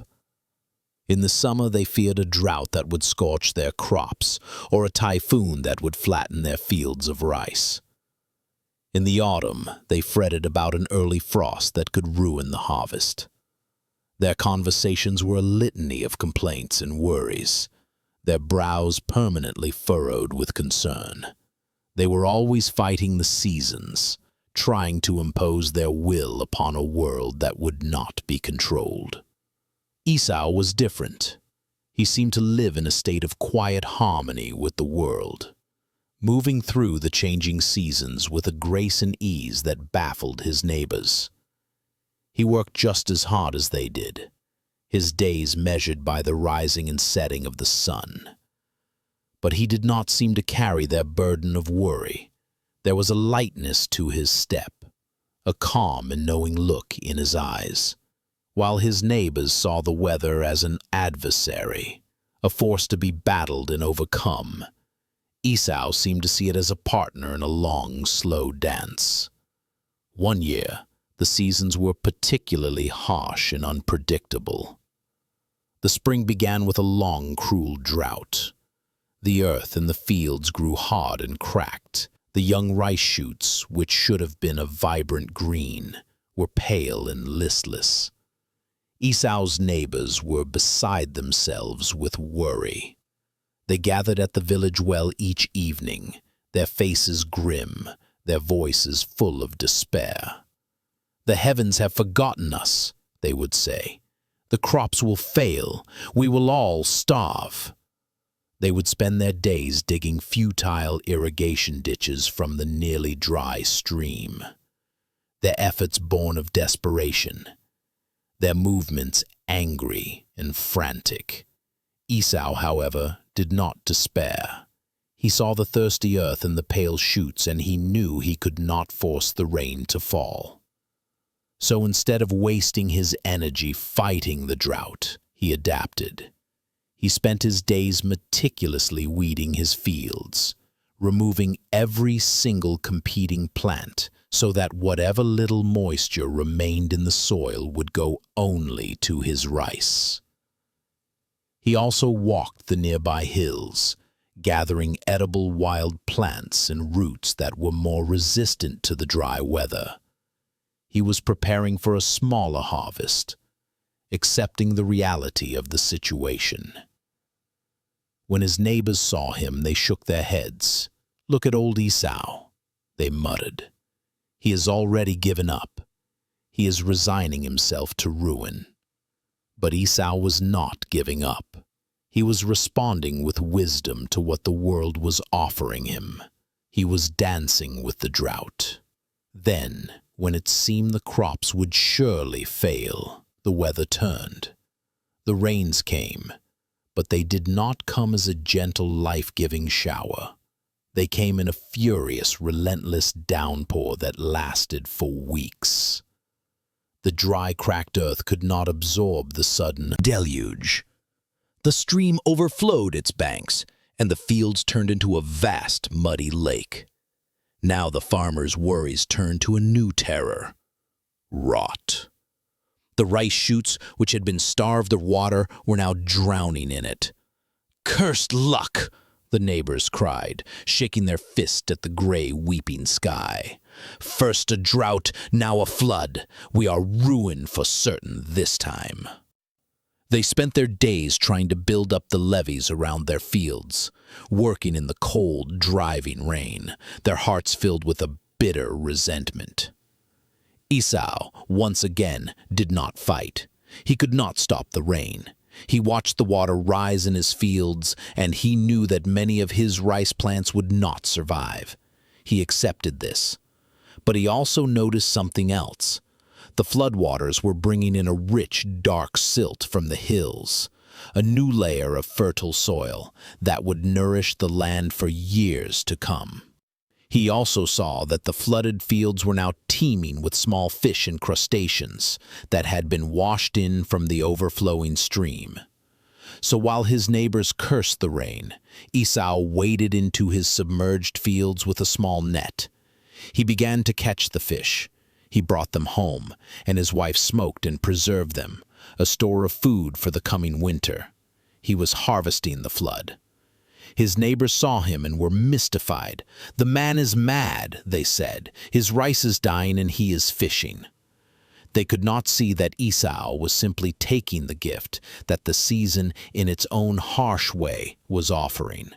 He was dancing with the flood. The rains finally stopped, and a long, hot summer settled over the valley. The sun beat down with a fierce intensity.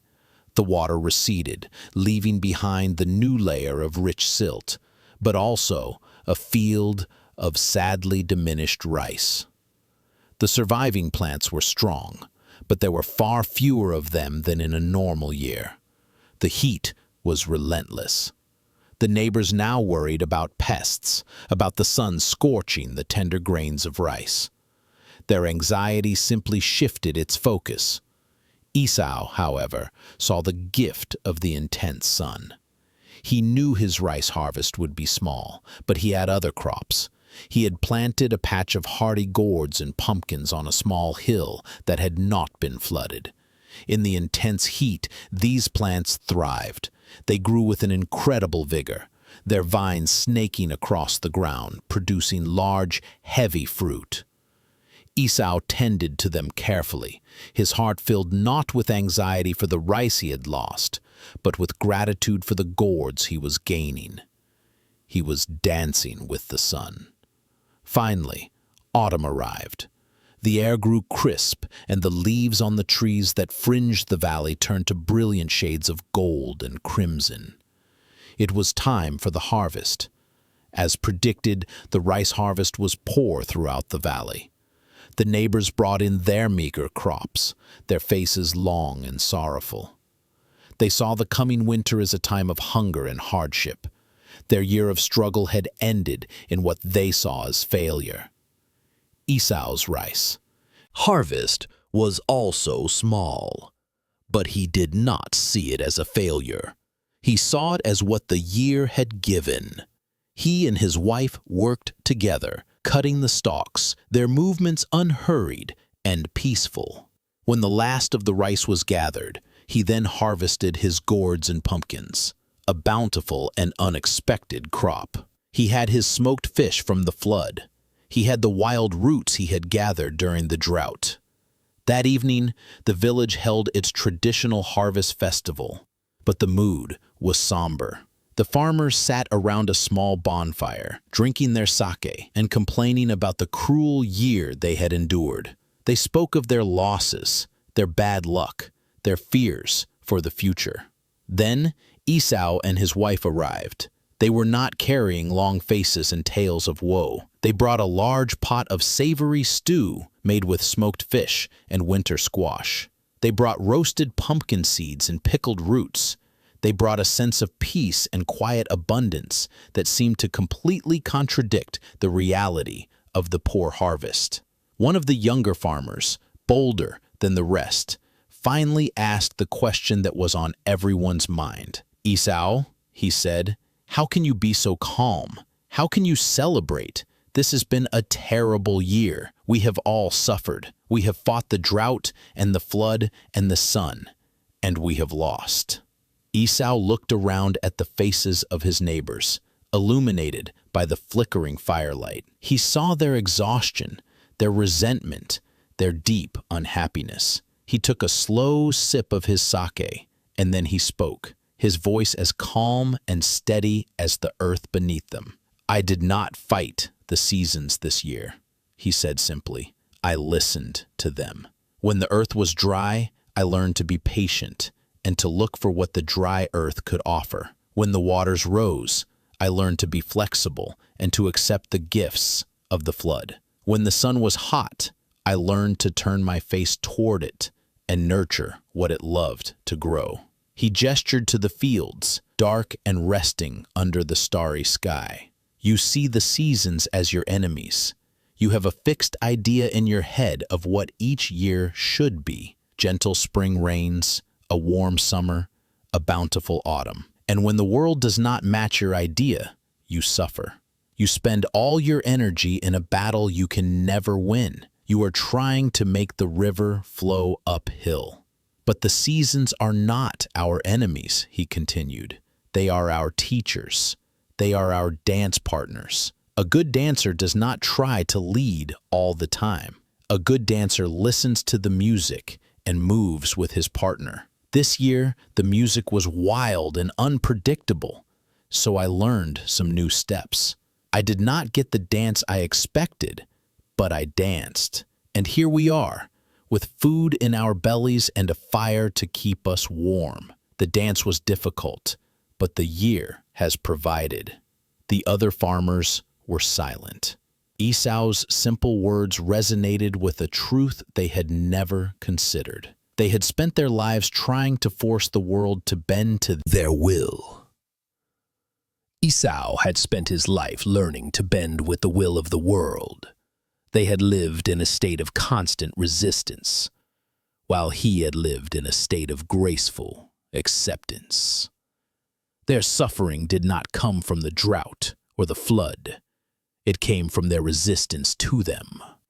Esau's story is a parable for the seasons of our own lives. We too have our droughts, times of lack, of loneliness, of creative barrenness. We have our floods, times of overwhelming emotion, of sudden loss, of chaotic change. We have our scorching summers, times of intense pressure and relentless demands. We often spend these times in a state of anxious struggle, trying to force our lives back into the neat, predictable patterns we expect. But the wisdom of the farmer teaches us another way. It is the wisdom of letting go of our rigid expectations and learning to dance with what is. It is the practice of asking, in every season, what is the gift here? What is this season trying to teach me? How can I move with this rather than against it? This acceptance is not passive resignation. Esau was not lazy. He worked hard, but his effort was wise. It was aligned with reality. It was effort without the exhausting, soul-crushing friction of resistance. This is the heart of true relaxation. It is not about doing nothing. It is about doing everything from a place of deep, internal peace, a place of harmony with the ever-changing, unpredictable, and often beautiful dance of life. It is about learning to be the farmer who, by yielding, becomes the master of his own contentment. The fire crackled, sending sparks up into the vast, dark sky. The farmers around the circle were quiet, chewing on Esau's words as they chewed on his roasted pumpkin seeds. The simplicity of his wisdom was unsettling. It challenged the very foundation of their lives, which was built on the assumption that happiness was something to be wrestled from the world. The young farmer who had first spoken, whose name was Kenjiro, looked at his own hands. They were calloused and sore from a year of fighting, digging in the hard earth, building useless levees in the pouring rain. He had been so sure that his effort, his struggle, was a sign of his virtue. Now, he wondered if it was just a sign of his foolishness. "But Esau," Kenjiro said, his voice softer now, more questioning. "What about the plans? We must make plans. We plant the rice in the spring with the hope of a harvest in the fall. We build our homes with the hope that they will stand for many years. We cannot simply drift like a leaf on the wind. To live is to have a direction, a hope for the future." Esau nodded, acknowledging the young man's point. "You are right, Kenjiro. We must plant the seeds. We must build the house. The dance needs a starting step. We point ourselves in a direction, but we must hold our plans lightly, like a handful of water, not tightly, like a stone. The water will always find its own way, and if we clench our fist, we are left with nothing. If we hold our hand open, we can feel its coolness as it flows through." He picked up a fallen maple leaf from the ground, its edges a brilliant scarlet. "When I plant my rice in the spring," he explained, "I am not just planting a seed, I am entering into a partnership with the sky, the earth, and the sun. I do my part. I prepare the soil, I plant the seed, I tend the shoot. But the other partners are much bigger than I am. The sky will decide how much rain to give. The sun will decide how much warmth to offer. The earth will decide what other creatures will visit the field. My plan is an invitation, not a command. If I become attached to only one outcome, a perfect, bountiful harvest, then I have made myself a prisoner of my own plan. My happiness depends entirely on my partners behaving exactly as I wish, and since they rarely do, I am doomed to a life of disappointment. But if I see my plan as just the beginning of the dance, then I am free. I can respond to the moves my partners make. The dance becomes a conversation, not a monologue. He let the leaf flutter from his fingers, and the wind carried it away into the darkness. We build our house to be strong, yes, but we also know that a great wind could come, or the earth could shake. We do our best, and then we let go. We live in the house. We enjoy its shelter. We are grateful for it each day. We do not spend every moment worrying about the storm that might come. If we do, we are already living in the ruins of a house that is still standing.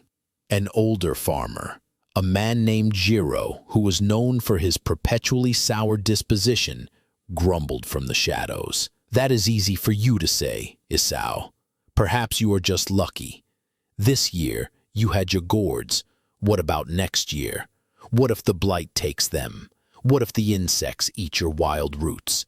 There is always something to worry about." Isao's smile was gentle, without a trace of condescension. "You are right, Jiro. There is always something. The dance is never the same twice. Next year might bring a blight. It might bring a swarm of locusts. It might bring a perfect harvest. I do not know. And that is the point. The future is a mystery. Worrying about it is like trying to pack for a journey to a country you have never seen. You will either pack too much or not enough." "So what do you do?" Jiro pressed, his voice sharp with skepticism. "I practice," Isao said. "Every day I practice being here, now. When I am weeding the fields, I am not thinking about the harvest. I am feeling the sun on my back, the texture of the soil under my fingers. I am paying attention to the weeds and the rice shoots. My mind is in the field with my body. When I am eating my meal, I am not worrying about tomorrow's hunger. I am tasting the food, feeling grateful for its nourishment. This is my practice. I practice being present, and when you are truly present, there is no room for worry. Worry lives in the future, a place that does not exist." By practicing this every day with small things, he concluded, my heart becomes strong and flexible. So when the big things come, the drought, the flood, my heart already knows how to dance. It does not panic. It does not resist. It looks at the new situation and asks, "Ah, this is the music for today. What are the steps?" This is not luck, Jiro. It is a skill, and it is a skill that anyone can learn. The fire had burned down to glowing embers, and the moon was high in the sky. The farmers began to drift away back to their homes, their minds full. They were not magically transformed. Their anxieties would surely return with the morning sun. But a seed had been planted in their minds, a seed of a different way of being. Kenjiro was the last to leave. He walked over to Isao and bowed respectfully. "Thank you, old man," he said. "You have given me much to think about. My back is sore from fighting, but my heart is sore from worrying. Perhaps it is time I learned a new dance." Isao placed a hand on the young man's shoulder. "The music is always playing, Kenjiro," he said. All you have to do is listen. As Kenjiro walked home under the vast, silent canopy of stars, he felt the cool night air on his face. He listened to the sound of his own footsteps on the path. He heard the distant cry of an owl. For the first time, he was not just hearing these things as background noise to his own worried thoughts. He was just hearing them. He was here. And in that simple, profound moment of presence, he felt a quiet, unfamiliar sense of peace. The dance had already begun. The robe of 100 patches. Within the monastery walls, the seasons continued their slow and graceful dance. The lessons of impermanence had settled deep into the community, not as a source of sadness, but as a quiet, liberating truth. The monks had learned to watch the river of their thoughts, to appreciate the fleeting beauty of the blossoms, and to hold the teacups of their lives as if they were already broken. They were learning to live in harmony with the changing world outside. But there was a deeper, more subtle layer to this teaching, a current that ran beneath all the others. It was the understanding that the flow of change was not just happening out there, in the weather, in the seasons, in objects. It was also happening in here. The embodiment of this teaching was not a person, but an object, one that was so common and so humble it was often overlooked. It was the robe of the old master, Ryotan.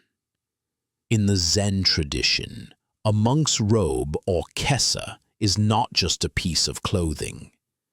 It is a symbol of the teachings, a connection to a lineage that stretches back through countless generations to the Buddha himself.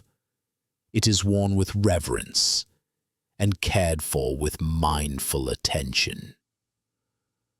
Master Ryotan's robe was very old. No one knew its exact age, but it was said that it had been given to him by his master, who had received it from his own master. It was a river of cloth flowing through time. The robe was a patchwork of countless small squares and rectangles of fabric, sewn together with meticulous, tiny stitches. It had originally been made of simple homespun cotton, dyed in the traditional shades of saffron, ochre, and muted earth tones, but over the long years of its life, it had been mended so many times that it was now a testament to its own history, a map of its own journey through change. When a small tear appeared, it was not discarded. A new patch of cloth, often from a donated scrap, was carefully cut and sewn over the weakened area. When a seam frayed, it was painstakingly reinforced. The robe had been patched with pieces of dark brown linen, soft gray silk, and even a small, surprising square of deep indigo blue that had come from a farmer's old work coat. Each patch told a story. This one was from the year of the great snow, when the master had snagged the robe on a fallen branch while gathering firewood. That one, a lighter shade of ochre, was from a time when a drop of hot wax from a candle had burned a tiny hole in the fabric. Over the decades, the patches had been patched. The original cloth had grown thin and worn, and in many places it had disappeared entirely, replaced by generations of careful mending. There was a quiet debate among the younger monks. Was there a single thread of the original robe left, or was it now composed entirely of its own repairs? It was like a river that is always called by the same name, even though the water that constitutes it is never the same from one moment to the next. This robe was a living koan, a silent teaching on the nature of the self, A young monk named Jin had a particular fascination with the robe. Jin was thoughtful and introspective, with a mind that loved to grapple with the deepest questions of existence. He had come to the monastery with a heavy burden, a deeply ingrained and solid sense of his own identity. He was Jin. He was the sum of his memories, his talents, his flaws, his ambitions, and his fears. He carried this Jin around with him like a heavy statue on his back. He was constantly polishing it, defending it, worrying about it, and trying to improve it. This effort was exhausting. When he meditated, he would observe his thoughts and feelings, but he always felt that there was a separate him who was doing the observing. This Jin was the fixed, unchanging entity at the center of his experience. The idea that this self was not a solid thing, but a process, a collection of changing parts, a concept the teachings called anatta, or no self, was something he understood intellectually, but could not feel in his heart. It was a frightening idea. If there was no fixed, permanent Jin, then who was he? The question felt like standing on the edge of a cliff, looking down into an empty abyss. One afternoon, Jin was given the task of mending the master's robe. A seam near the collar had begun to fray. It was a great honor, a task given only to those with a steady hand and a quiet mind. Jin carried the robe back to his small room with the utmost care. He laid it out on his mat, the fabric unfolding like a landscape of hills and valleys in muted colors. He sat with it for a long time before even threading his needle. He ran his fingers over the different textures. The coarse weave of the original cotton, worn soft as a cloud. The smooth, cool surface of a silk patch. The sturdy, dense feel of a piece of linen. He saw how the colors had faded and blended over time, creating a harmony that was not planned, but had emerged organically from the process of its own life. He found the frayed seam. With slow, deliberate movements, he began to sew. His needle rose and fell, creating a line of small, even stitches. As he worked, his mind grew quiet and focused. The world narrowed to the point of his needle, the thread, and the cloth. And in that quiet space, a question arose in his mind, clear and simple. What is this robe?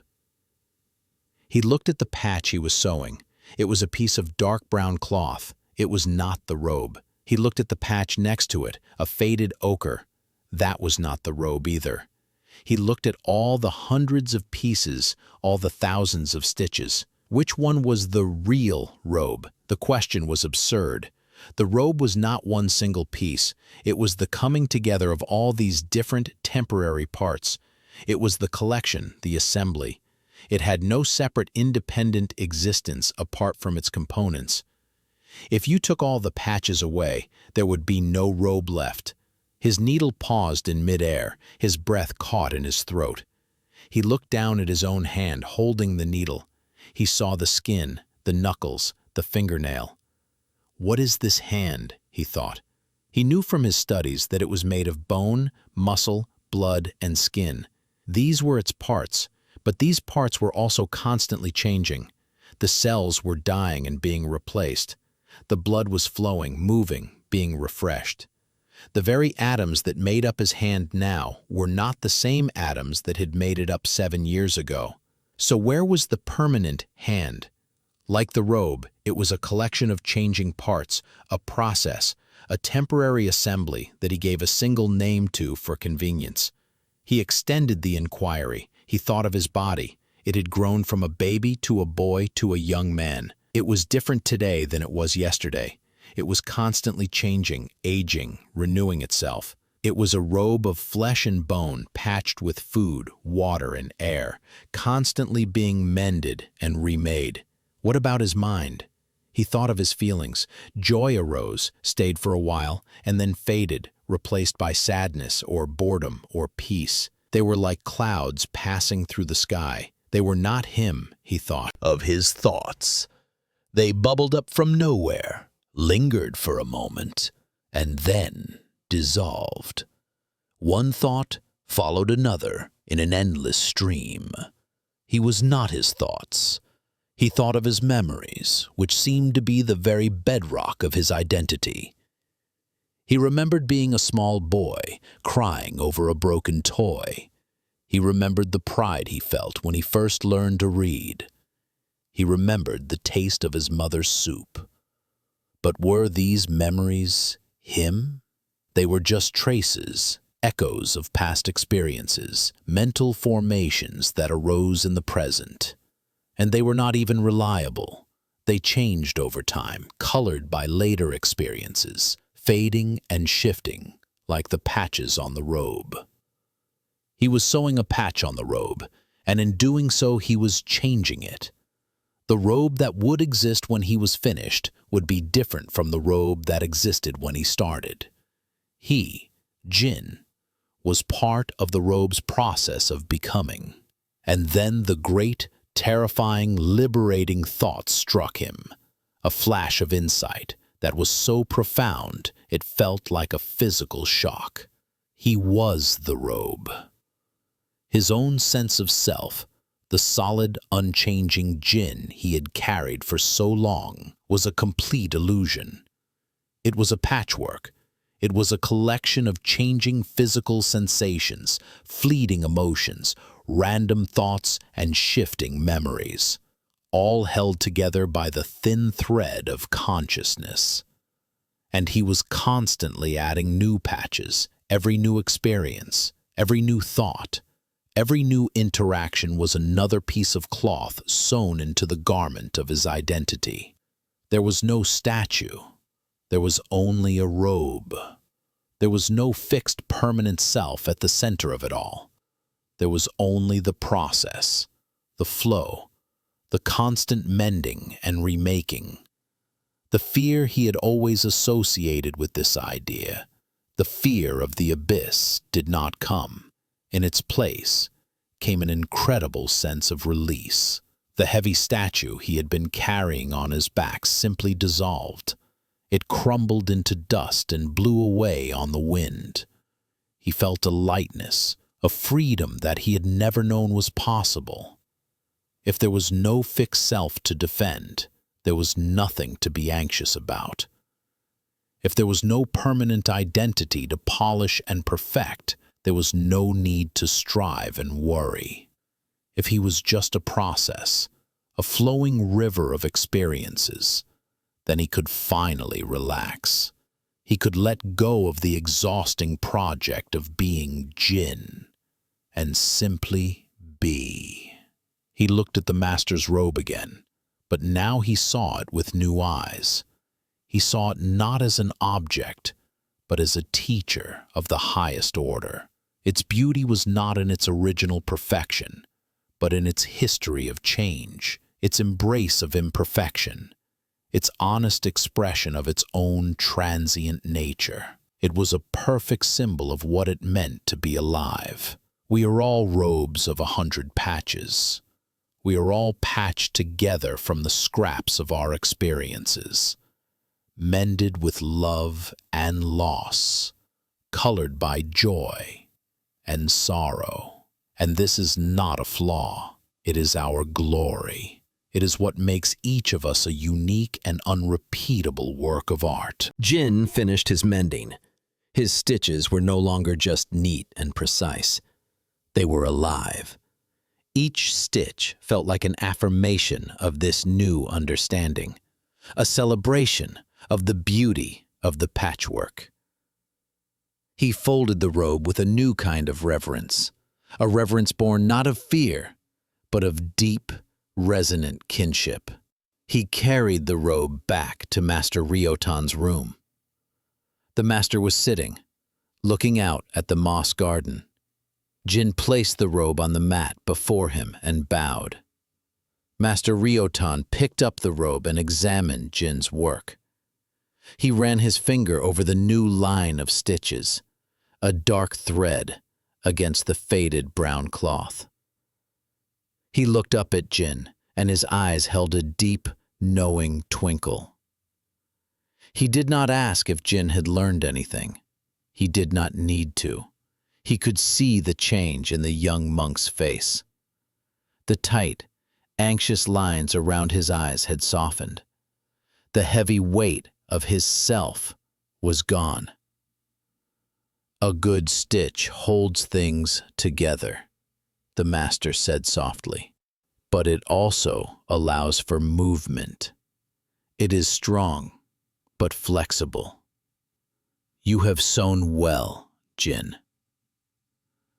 Jin understood that the master was not just talking about the thread. He was talking about the mind. He was talking about the self. The practice was to hold this collection of patches that we call a self together, with a thread that is both strong and flexible. To have a sense of who we are, but to hold that identity lightly, allowing it to change, to fray, and to be mended again and again. Jin bowed once more, his heart full of a quiet, profound gratitude. He walked out of the master's room and into the courtyard. The world looked different. The light seemed brighter, the air fresher. He felt a deep connection to everything around him, the stones, the trees, the other monks. They were all patchworks, all flowing processes, all part of the same great, seamless, and ever-changing robe of existence. And in that realization, he found a relaxation so deep and complete that it felt like coming home.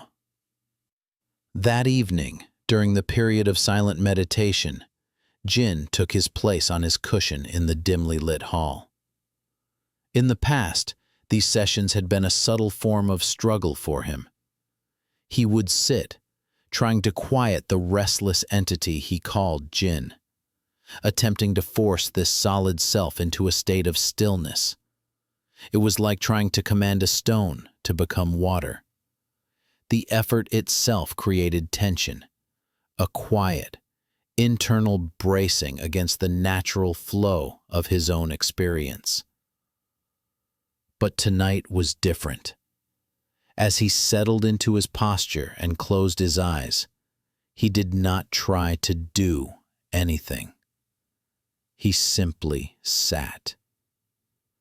He felt the sensation of the cushion beneath him, the coolness of the air on his skin, the gentle rise and fall of his own breathing. He was not a separate Jin observing these things. He was these things. He was the sensation of sitting, the feeling of breathing, the awareness in which these experiences were unfolding. Thoughts arose, as they always did. A memory of his mending, a fragment of the master's words, a fleeting worry about the next day's chores. But now, these thoughts were not a problem to be solved. They were not intruders in his silence. They were simply patches of a different color, appearing for a moment in the vast, ever-changing fabric of his consciousness. He did not need to push them away or cling to them. They were part of the robe. They arose, and they passed, and the awareness that perceived them remained, vast, open, and untroubled, like the sky that allows the clouds to drift by without being stained by them. He began to notice the subtle architecture of his own self as it tried to reassemble itself. A thought would arise, "I am good at mending," and with it came a little flicker of pride. He saw this thought not as a truth, but as a mental event. It was a small, colored patch of pride that was trying to sew itself onto the larger garment. He saw it, acknowledged it with a kind of gentle amusement, and let it go. Another thought came. I hope the master was pleased with my work. This was a patch of seeking approval. He saw this too, without judgment. He was not the pride. He was not the need for approval. He was the spacious awareness in which these fleeting mental states appeared. This was the freedom the Master had spoken of. It was the freedom from having to be a single, consistent thing. He could be a patchwork. He could contain contradictions. He could have moments of clarity and moments of confusion, moments of generosity and moments of selfishness. These were all just different pieces of cloth, different colors and textures in the great, messy, beautiful robe of his life. He didn't have to identify with any single one of them. He didn't have to create a neat and tidy narrative of who Jin was. He could simply allow himself to be the complex, ever-changing, and ultimately ungraspable process that he truly was. The tension that he had held in his body for years, the physical manifestation of his effort to maintain a solid self, began to dissolve. He felt it release from his jaw, his shoulders, his belly. It was a deep, profound unwinding. The relaxation was not just mental. It was physical, cellular. It was the body's response to the mind finally letting go of its impossible task. When the bell rang to signal the end of the meditation period, Jin opened his eyes. The candle flame in the center of the hall flickered, casting long, dancing shadows on the walls. He looked at the faces of his fellow monks. Before, he had seen them as separate, solid individuals, just as he had seen himself. Now he saw them differently. He saw the lines of worry on one man's face, the flicker of joy in another's eyes, the deep fatigue in a third. He saw their own unique patchworks, their own beautiful, complicated robes. He felt a sense of deep and tender compassion for them, a feeling of kinship that went beyond mere friendship. They were all in this together, all temporary collections of stardust, all trying to navigate the beautiful, confusing flow of existence. He had come to the monastery, seeking to perfect himself, to build a better, stronger, more enlightened Jin. He now realized that the path was not one of construction, but of deconstruction. It was not about adding more patches to create a more impressive robe. It was about seeing the nature of the robe itself, and in that seeing, realizing that his true nature was not the robe, but the vast open space in which the robe appeared. He was not the patchwork. He was the silent, loving awareness that held all the pieces together. And that awareness was boundless, timeless, and deeply, unshakably peaceful. Part 7. The Whispers of the New Forest. The understanding of no self, of the self as a flowing patchwork, brought a deep and abiding peace to the monastery. The monks learned to hold their own identities more lightly, to see their thoughts and emotions not as absolute truths, but as passing weather in the vast sky of the mind. This acceptance of internal change naturally led to a greater acceptance of external change. But there are some changes in life that are so violent, so destructive, that they test the limits of even the most peaceful heart. They are not the gentle turning of the seasons, but the sudden, terrifying fury of a forest fire. High on the western ridge of the mountain that sheltered the monastery, there was an ancient forest of cedar and pine. Some of the trees were 1,000 years old, their trunks thick and gnarled, their highest branches seeming to scrape the clouds. This forest was a sacred place for the monks. They called it the Forest of the Ancestors. They would walk its shaded paths for walking meditation, the ground soft with centuries of fallen needles. The air there was different, cool, still, and fragrant with the scent of resin and damp earth.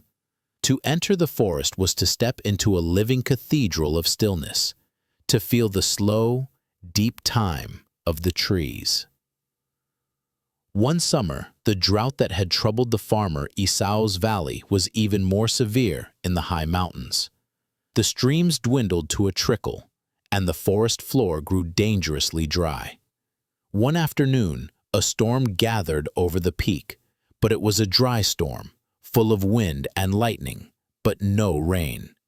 A single bolt of lightning, a jagged spear of white-hot energy, struck the heart of the ancient forest.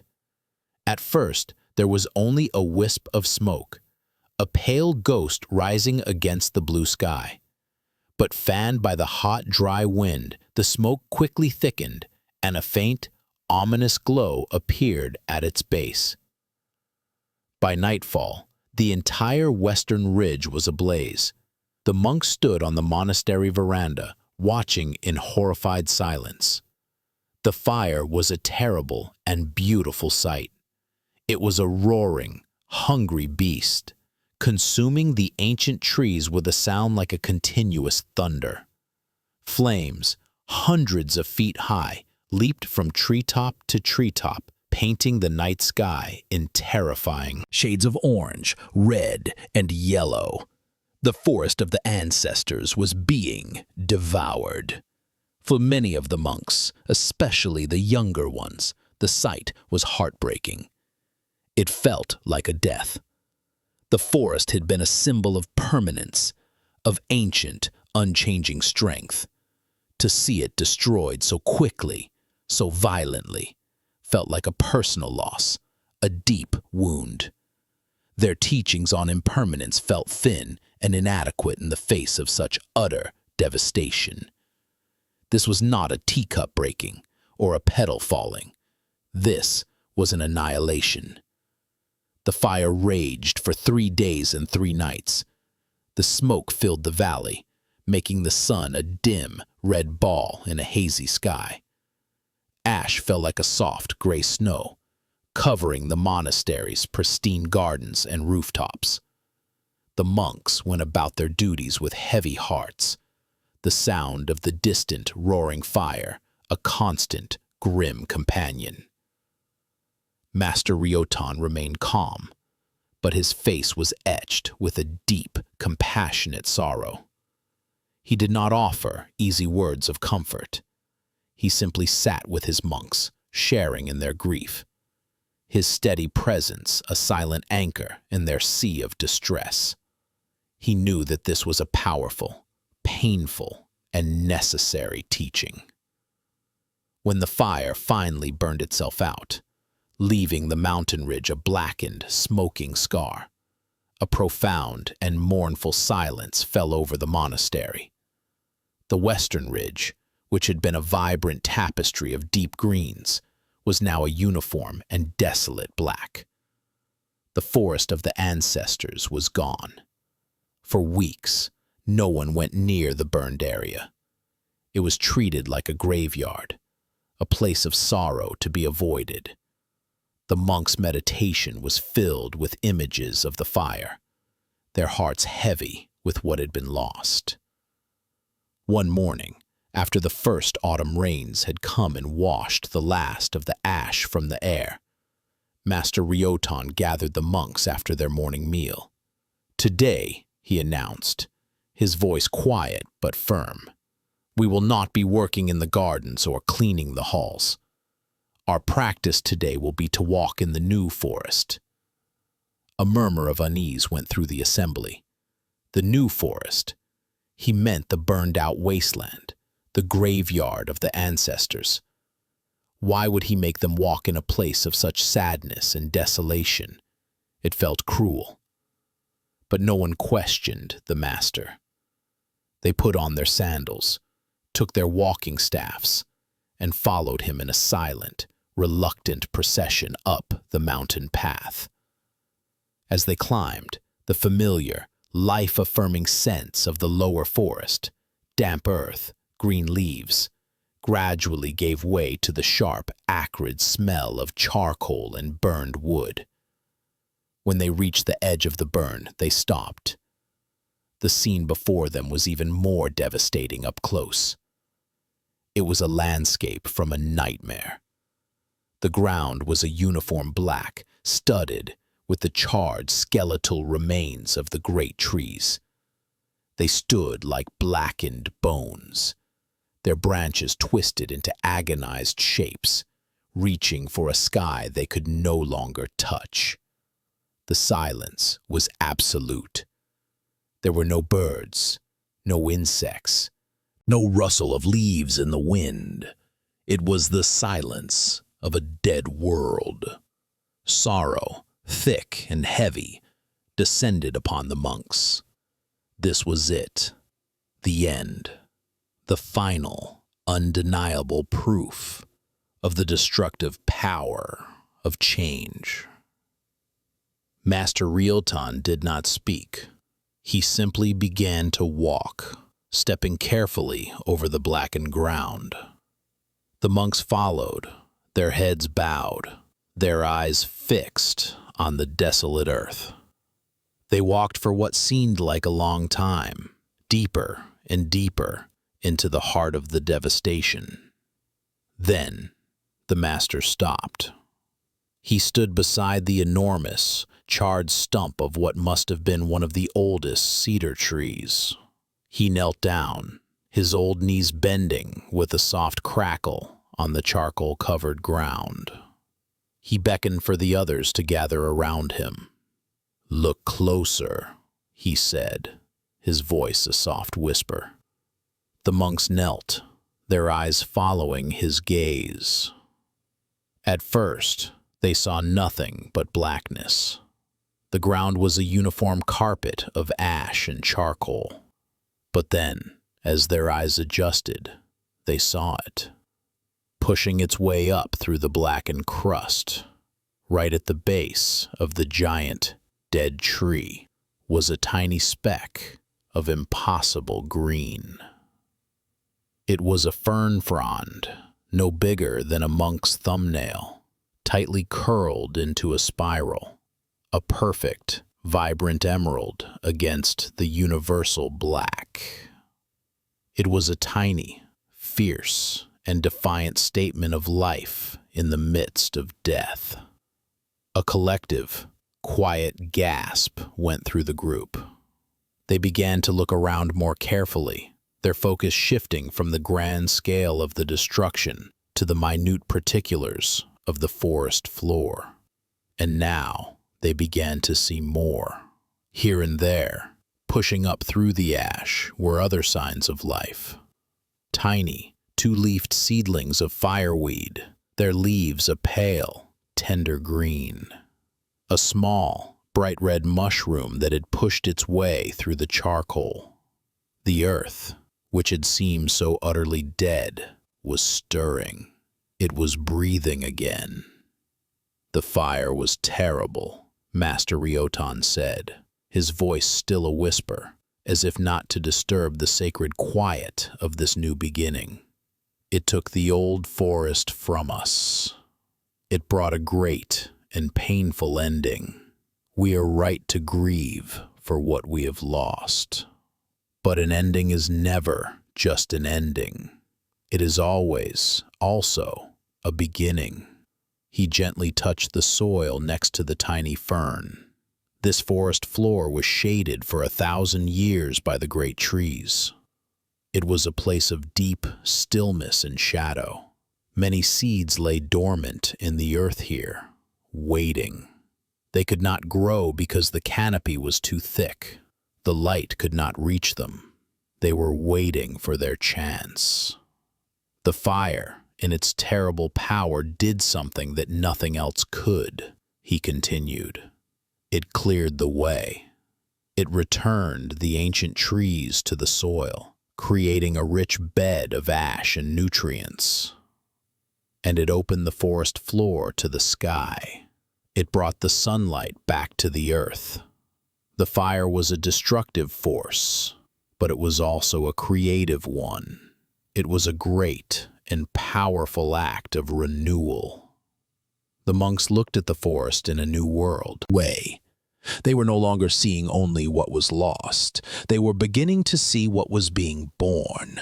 The blackened trees were not just corpses. They were guardians of the new growth. their decaying forms providing shelter and nourishment for the next generation. The destruction had not been the final word in the story of the forest. It was just a dramatic, fiery, and necessary chapter. "Our lives are like this forest," the master said, rising slowly to his feet. "We all experience fires. We lose a person we love. We lose our health.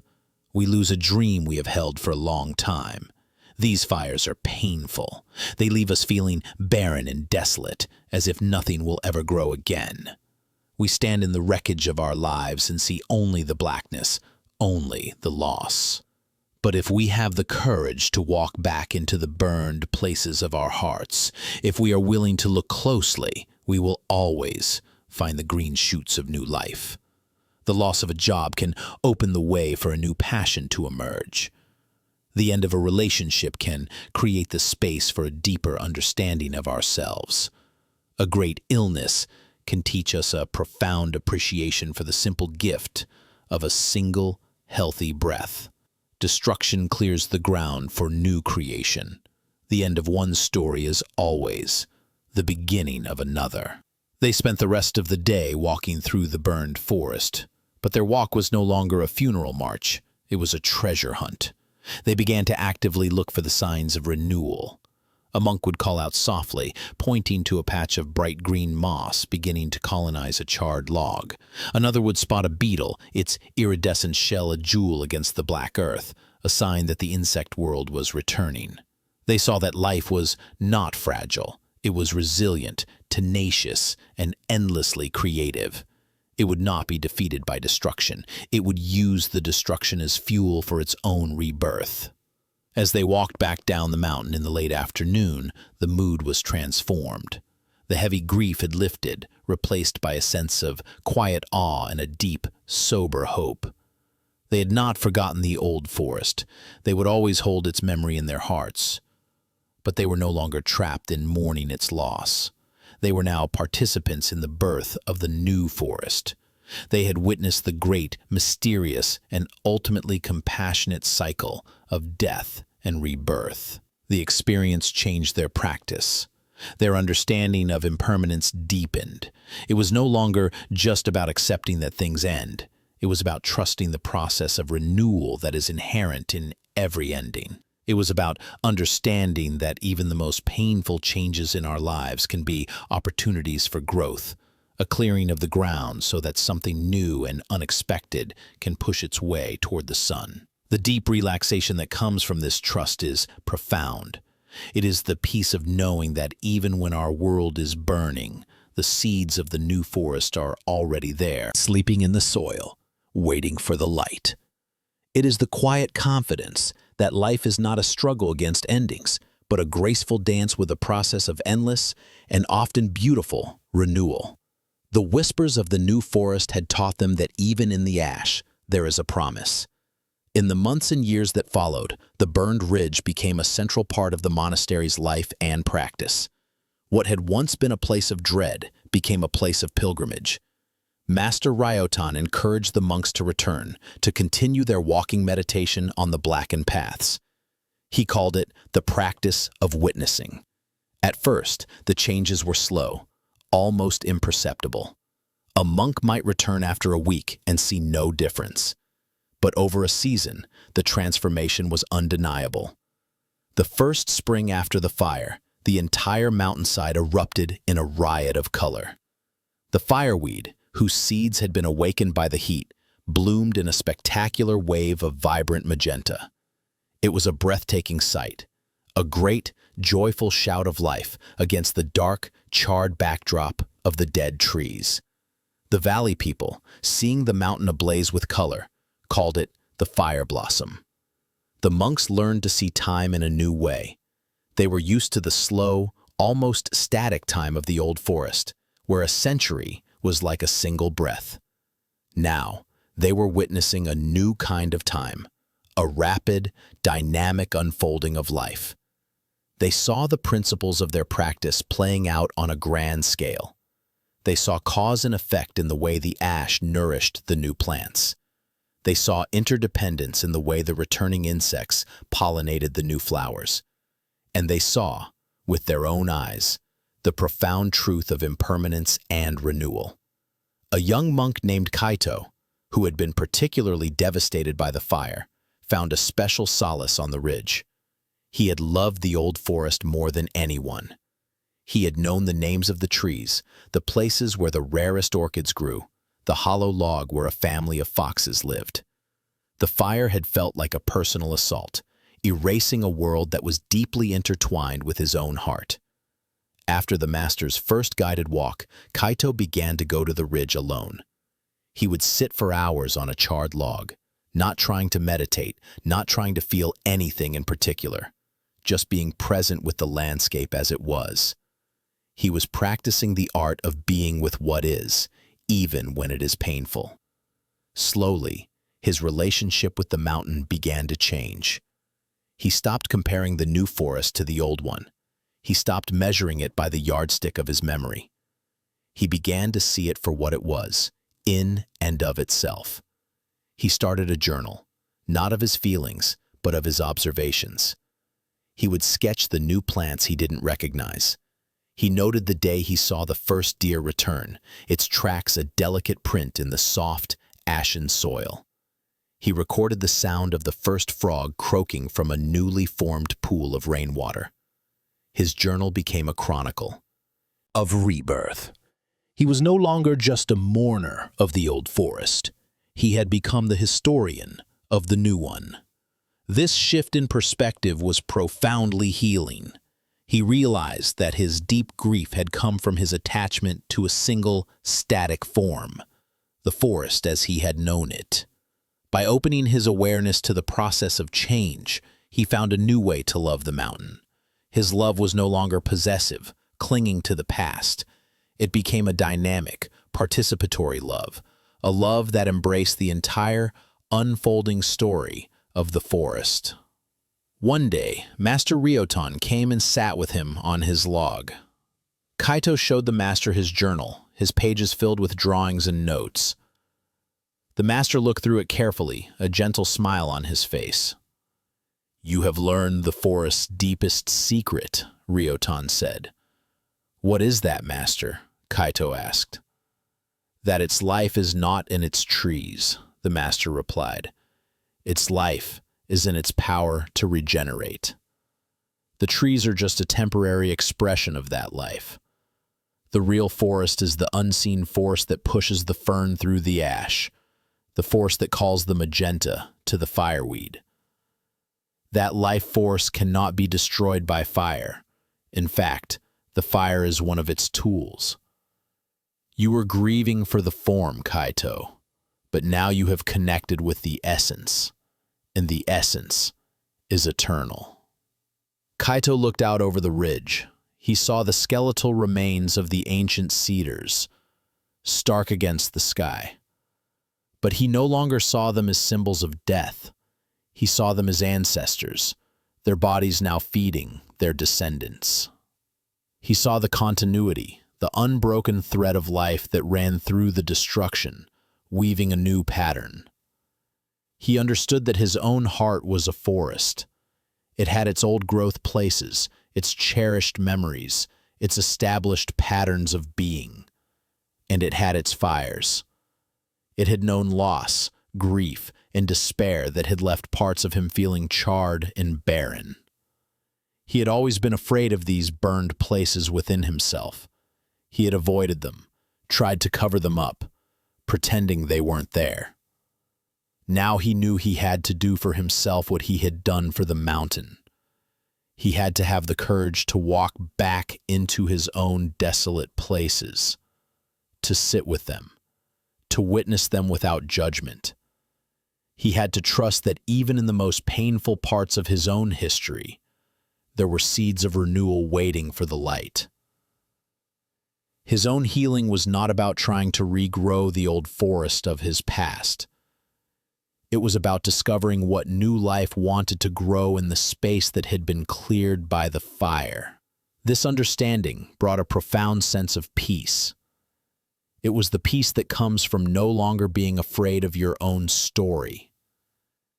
It was the relaxation that comes from knowing that even the most painful endings are not the end of the book, but simply the turn of a page. He was not a victim of the fires of his life. He was a forest, and his very nature was to regenerate, to find a new way to bloom, to reach for the sun, again and again. Part 8. Listening to the sound of change. The monastery had become a living library of the wisdom of change. The monks had learned from the river, the blossoms, the teacup, the farmer, the robe, and the forest. They had come to understand impermanence as an external truth, a law that governed the world around them. And they had learned to see it as an internal truth, understanding that the self was not a fixed entity, but a flowing, changing process. They had, in many ways, learned the grammar of change. But there was one final lesson, to move beyond reading the words and begin to hear the music. This lesson fell to a monk named Ren. Ren was not a novice. He was a senior monk, deeply respected for his sharp intellect and his profound understanding of the sutras. He could debate the most subtle points of philosophy for hours, his logic as precise and intricate as a spider's web. He had studied the teachings on impermanence for years, and he could explain them with a beautiful, lucid clarity.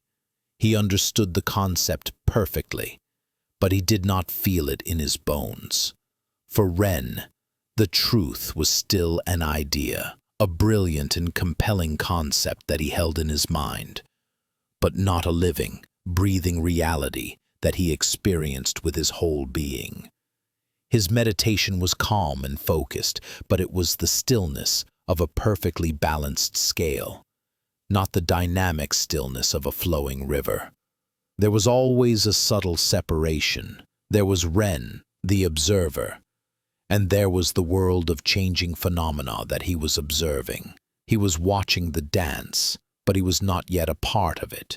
This created a quiet, almost imperceptible tension in him. The tension of a spectator who longs to join the stage, but does not know how. He was stuck in his own brilliant mind, a prisoner of his own understanding. He brought this subtle problem to Master Ryotan. He did not come with the frustration of a Kenji or the anxiety of a Sora. He came with the quiet, earnest confusion of an advanced student who has reached a plateau.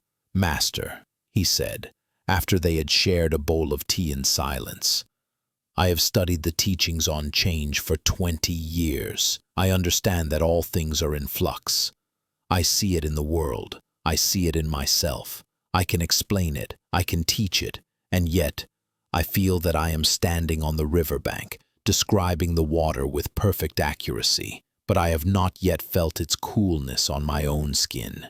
My understanding is a map, but I have not yet walked the territory." Master Ryotan listened, his gaze as deep and still as a well. He knew Ren's mind was his greatest gift and his greatest obstacle.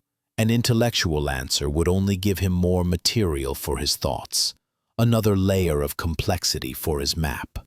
He needed to be pushed out of his mind and into the world of direct experience. The master looked out the window at the sky, where a single hawk was circling on a thermal current, rising without effort.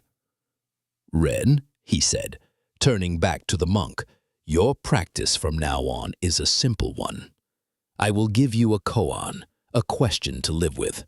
Do not try to answer it with your intellect. Do not look for the answer in the scrolls. The only way to answer it is to become the answer. Your question is this: listen to the sound of the world changing. What is it?" Ren's mind immediately seized upon the question. The sound of the world changing. His intellect, like a well-trained hunting dog, sprang into action. He bowed to the master, his mind already racing with possibilities, and left the room to begin his search. For the first week, Ren tried to answer the koan literally. He sat by the stream that flowed through the monastery grounds, the same stream that had been Kenji's teacher. He closed his eyes and listened. He heard the gurgle of the water over the stones. "This is a sound of change," he thought. "The water is moving. The stones are slowly being worn away." He heard the wind rustling the leaves of the bamboo grove. "This is a sound of change," he reasoned. "The air is in motion. The leaves are trembling." He heard a bird singing, its song of fleeting temporary beauty. He heard the distant sound of a woodcutter's axe, each strike altering the form of a tree. He cataloged these sounds, analyzed them, categorized them.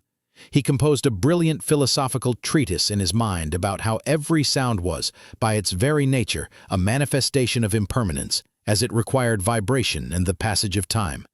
He had a perfect, logical, and completely unsatisfying answer. He knew this was just more description from the riverbank. He had not heard the sound. He had only heard examples. For the second week, he tried a different approach. Perhaps the sound was not a sound at all. Perhaps it was the silence in which all sounds arise and fall. He spent his days in the deepest, most silent parts of the monastery. The library in the dead of night, a small unused storeroom, a cave on the mountainside. He tried to listen to the silence. He focused on the space between the sounds, the great empty canvas upon which the world was painted. He felt a deep sense of peace in this practice, but he knew he was still missing the point. The silence was the background of change, but it was not the sound of change itself. His mind was still separating things, creating a duality between sound and silence, form and emptiness. He was still the observer, standing apart. The frustration began to build in him, a quiet, intellectual torment. The koan was designed to break his conceptual mind, and his mind was fighting back with all its formidable strength. In the third week, he turned his attention inward. He sat in meditation and listened to the sounds of his own body. He listened to the steady rhythmic drumbeat of his own heart, a sound of constant life-sustaining change. He listened to the soft tidal whisper of his own breath, the air, Entering and leaving, a constant exchange with the world outside. He felt the subtle hum of his own nervous system. "This is closer," he thought. "The change is not just out there, it is in here. My own body is a symphony of change." But again, he found himself analyzing, describing. He was observing the process of his own biology. He was a scientist studying an organism. He was not yet feeling the truth of it. The separation remained. Exhausted and discouraged, he returned to Master Ryotan. "Master, I have failed," he said, his voice heavy. "I have listened to the world, I have listened to the silence, and I have listened to my own body. I have found countless sounds of change, but I have not heard the sound. My mind is a net with holes that are too large. The answer slips through every time." Master Ryotan poured him a cup of tea. "You are trying to catch the wind in a box, Ren," he said gently. "You are listening with your ears, and you are thinking with your mind. The sound of the world changing is not a sound that can be heard that way. It is not a thing to be captured. Stop trying to listen for it. Simply be still and let it reveal itself to you." Ren did not fully understand, but he trusted the master. He decided to give up. He would stop his frantic search. He would stop trying to solve the koan. He would simply sit. He went to his favorite place, a small, secluded rock garden behind the library. There was nothing there but sand, raked into patterns of flowing water, and 3 large moss-covered stones. He sat on the wooden porch, his back straight, and he just let everything be. He did not try to listen. He did not try to think. He did not try to do anything at all. He just sat, open and receptive. The afternoon sun warmed his face. A breeze moved across his skin. He heard the distant call of a cicada. He felt the gentle ache in his knees from sitting, A thought about dinner drifted through his mind. He let it all come, and he let it all go. He was not grasping, not analyzing, not judging. He was just a field of awareness in which these sensations and thoughts were appearing and disappearing. And then, in the midst of this simple, open awareness, it happened. It was not a sound that came through his ears. It was more like a vibration, a feeling that arose from the depths of his being and seemed to permeate everything. He felt the slow, majestic turning of the planet on its axis. He felt the silent, explosive energy of the sun, 93 million miles away, its photons completing their long journey to land as warmth upon his eyelids. He felt the tectonic plates of the earth groaning and shifting deep beneath him. He felt the moss on the rock in front of him, growing at a pace too slow for the eye to see, its cells dividing and expanding in a silent, green explosion of life. He felt his own body, not as a collection of parts, but as a single unified field of vibration. He felt the coursing of his blood, the firing of his neurons, the constant, microscopic dance of atoms and molecules within his cells. He felt the arising of a thought, not as something he was thinking, but as a flicker of energy in the vast field of his consciousness, a ripple on the surface of a boundless ocean. And he realized, with a certainty that went far beyond intellectual understanding, that it was all one thing. The turning of the planet, the light of the sun, the growing of the moss, the flowing of his blood, the arising of his thoughts, it was all the same process, the same energy, the same great, silent, and unceasing vibration. This was the sound. The sound of the world changing was the ceaseless hum of existence itself. It was the fundamental vibration of impermanence, the music of reality. It was not a sound to be heard, but a current to be felt, a dance to be joined. The separation that had defined his entire life dissolved. There was no Ren listening to the sound of change. Ren was the sound of change. The observer and the observed merged into a single, flowing reality. The wave had finally realized that it was not separate from the ocean. Its entire being was simply the ocean, moving. A profound and blissful relaxation washed over him, a letting go so complete that it felt as if his very atoms were dissolving into the world around him. The tension of his long search, the tension of his entire life of holding himself as a separate entity, simply melted away. There was nothing to hold on to. There was nothing to be. There was only this endless, silent, and profoundly beautiful sound. He sat there for a long time, tears of gratitude streaming down his face. He was no longer on the riverbank. He was in the water, flowing with it, part of its cool, clear, and unstoppable current. The koan was not a question to be answered. It was a doorway to be walked through. And the other side was not a concept, but a reality so simple, so immediate, and so peaceful that it was beyond all words. It could only be listened to, not with the ears, but with the whole of one's being, in the deep and restful silence of a mind that has finally come home. This is the final relaxation, the peaceful sleep that comes from merging with the gentle, endless river of life itself. When Ren finally rose from the porch, the moon was a sliver of silver in the indigo sky. He felt as if he were waking from a long dream, the dream of being a separate self.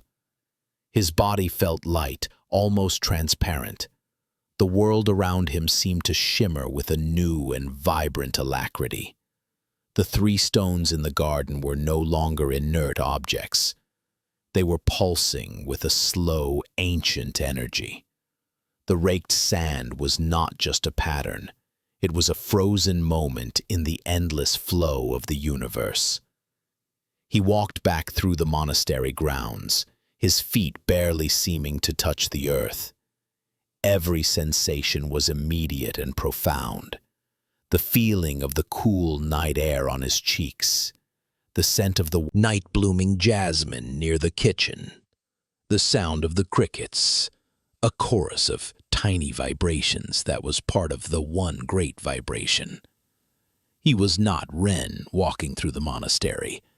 He was the universe, experiencing itself through the senses of this particular temporary form called Ren.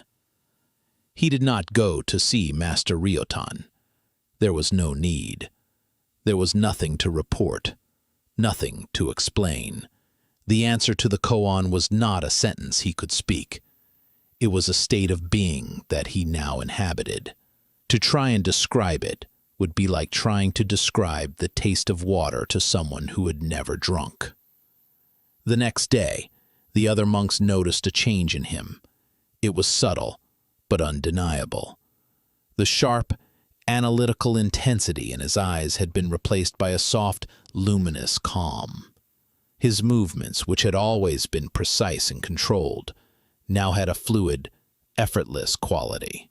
When he spoke, his voice seemed to emerge from a deeper, quieter place. He still possessed his brilliant intellect, but it was no longer his master. It was now a useful tool, a servant to a much deeper wisdom. He was asked to give a talk on a particularly difficult passage from a famous sutra. In the past, he would have delivered a lecture that was intellectually dazzling, a complex and intricate explanation that left the younger monks feeling both impressed and slightly inadequate. This time, he did something different. He walked to the front of the hall, stood before the assembly in silence for a long moment, and then he picked up the wooden clapper used to signal the time. He struck it once. A single, clear, resonant clack echoed through the hall. The sound hung in the air for a moment and then faded into silence. Ren looked out at the faces of his fellow monks. "That is the teaching," he said softly. "It arises from silence. It has its own unique nature and sound. It exists for a moment, and it fades back into silence. Everything in the universe is just like this. Your thoughts, your feelings, your breath, your life. It arises, it exists, and it passes away. There is nothing to grasp. There is nothing to fear. Can you hear it?" His words were simple, almost childlike, but coming from the depth of his new experience, they carried a power that his most brilliant philosophical arguments had never possessed. The monks did not just hear his words, they felt the truth behind them. They felt the echo of the clapper in their own bodies, a direct transmission of the teaching of impermanence. In that moment, many of them understood more than they had from years of reading the scrolls. Ren was no longer teaching a map. He was pointing directly at the territory. His own life became a living demonstration of this understanding. He found a quiet joy in the most mundane tasks. When he swept the veranda, he was no longer a monk performing a chore. He was the sweeping. He felt the connection between his hands, the bamboo of the broom, the stone of the veranda, and the dust that he was gathering. It was all one seamless activity, one flow of energy. When he ate his simple meal of rice and pickles, he was no longer just consuming food. He was participating in the great cycle of life. He could feel the sun and the rain that had nourished the rice. He could feel the labor of the farmer who had grown it. He could feel the energy of the food being transformed into the energy of his own body. The boundary between himself and the world had become porous, transparent. This did not mean he became passive or emotionless. On the contrary, he felt everything more deeply. When a fellow monk was sick, he felt a compassion that was not pity, but a direct experience of their shared vulnerability. When he saw the beauty of the sunrise, he felt a joy that was not a fleeting pleasure, but a profound sense of connection to the beauty of the cosmos. His heart had broken open, not in a painful way, but in a way that allowed the entire universe to flow through it. He had finally understood that the ultimate relaxation, the deepest peace, does not come from escaping the world of change. It comes from merging with it completely. It is the peace of the wave that does not fight the ocean, but joyfully surrenders to the great, powerful, and mysterious current that is its very source and its ultimate destination. He had stopped trying to listen to the sound of change. He had become the music itself, a single clear note in the endless, beautiful, and silent symphony of existence. Part 9. The Moon in the Empty Bowl. The wisdom of the monastery, cultivated through years of quiet observation and deep insight, was a powerful and beautiful thing. But wisdom, like a plant, must be tested by the harsh weather of the world if it is to prove its strength. The ultimate test of peace is not found in the serene and ordered life of a monastery, but in the messy, unpredictable, and often painful reality of ordinary life. It is the test of great loss. In a small village at the foot of the mountain lived an old woman named Hannah. She had lived a full and simple life, a life woven into the fabric of the village as intimately as a thread in a piece of cloth. She had been a wife, a mother, and a grandmother. Her small house with its thatched roof and paper screens was once filled with the noise and warmth of a large family. Her husband had been a carpenter, a kind man with strong hands and a quiet smile. Her son had grown up to be a fisherman, his skin tanned by the sun and sea. Her daughter-in-law had a laugh like a string of little bells, and her two grandchildren were like a pair of playful sparrows, their energy filling every corner of the house.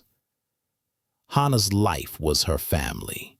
Her happiness was the reflection of their happiness. Her world was the small, precious universe contained within the walls of her home.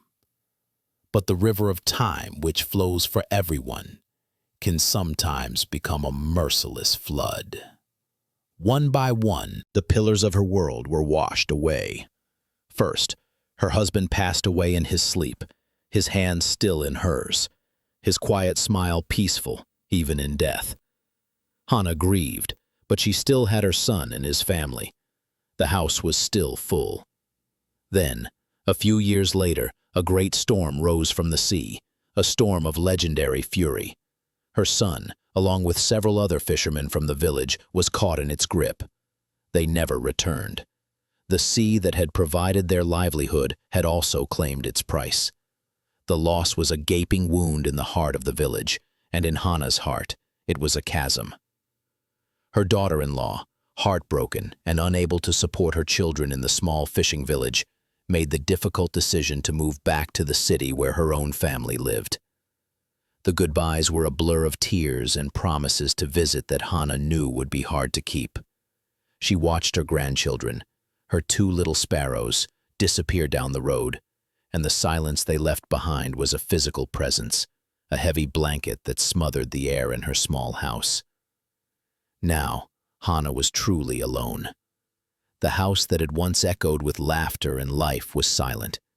The rooms were full of ghosts, of memories that were both precious and painful.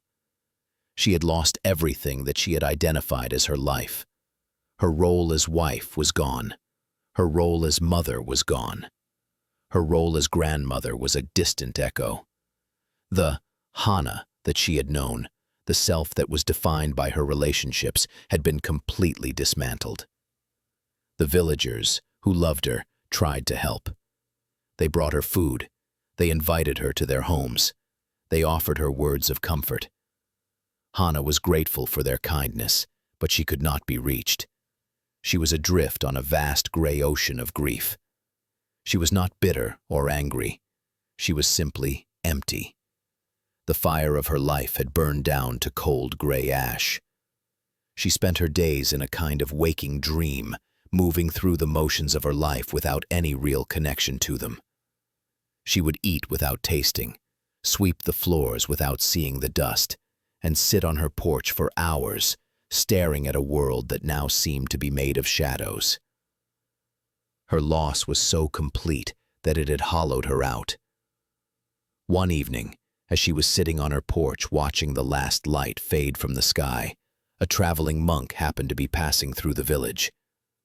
It was Ren, the monk who had learned to hear the sound of change. He was on a pilgrimage, a journey to carry the teachings of the monastery out into the world. He saw the old woman sitting alone, her stillness so profound it seemed to be drawing the twilight into itself. He felt a quiet pull toward her, a sense of a great and deep teaching that was unspoken. He approached her and bowed. "Good evening, grandmother," he said, his voice gentle. "May I trouble you for a drink of water?" Hana looked up, her eyes seeming to focus from a great distance. She nodded slowly and gestured for him to wait. She went inside and returned with a simple wooden bowl filled with cool water from her well. Ren took the bowl, but before he drank, he looked at her.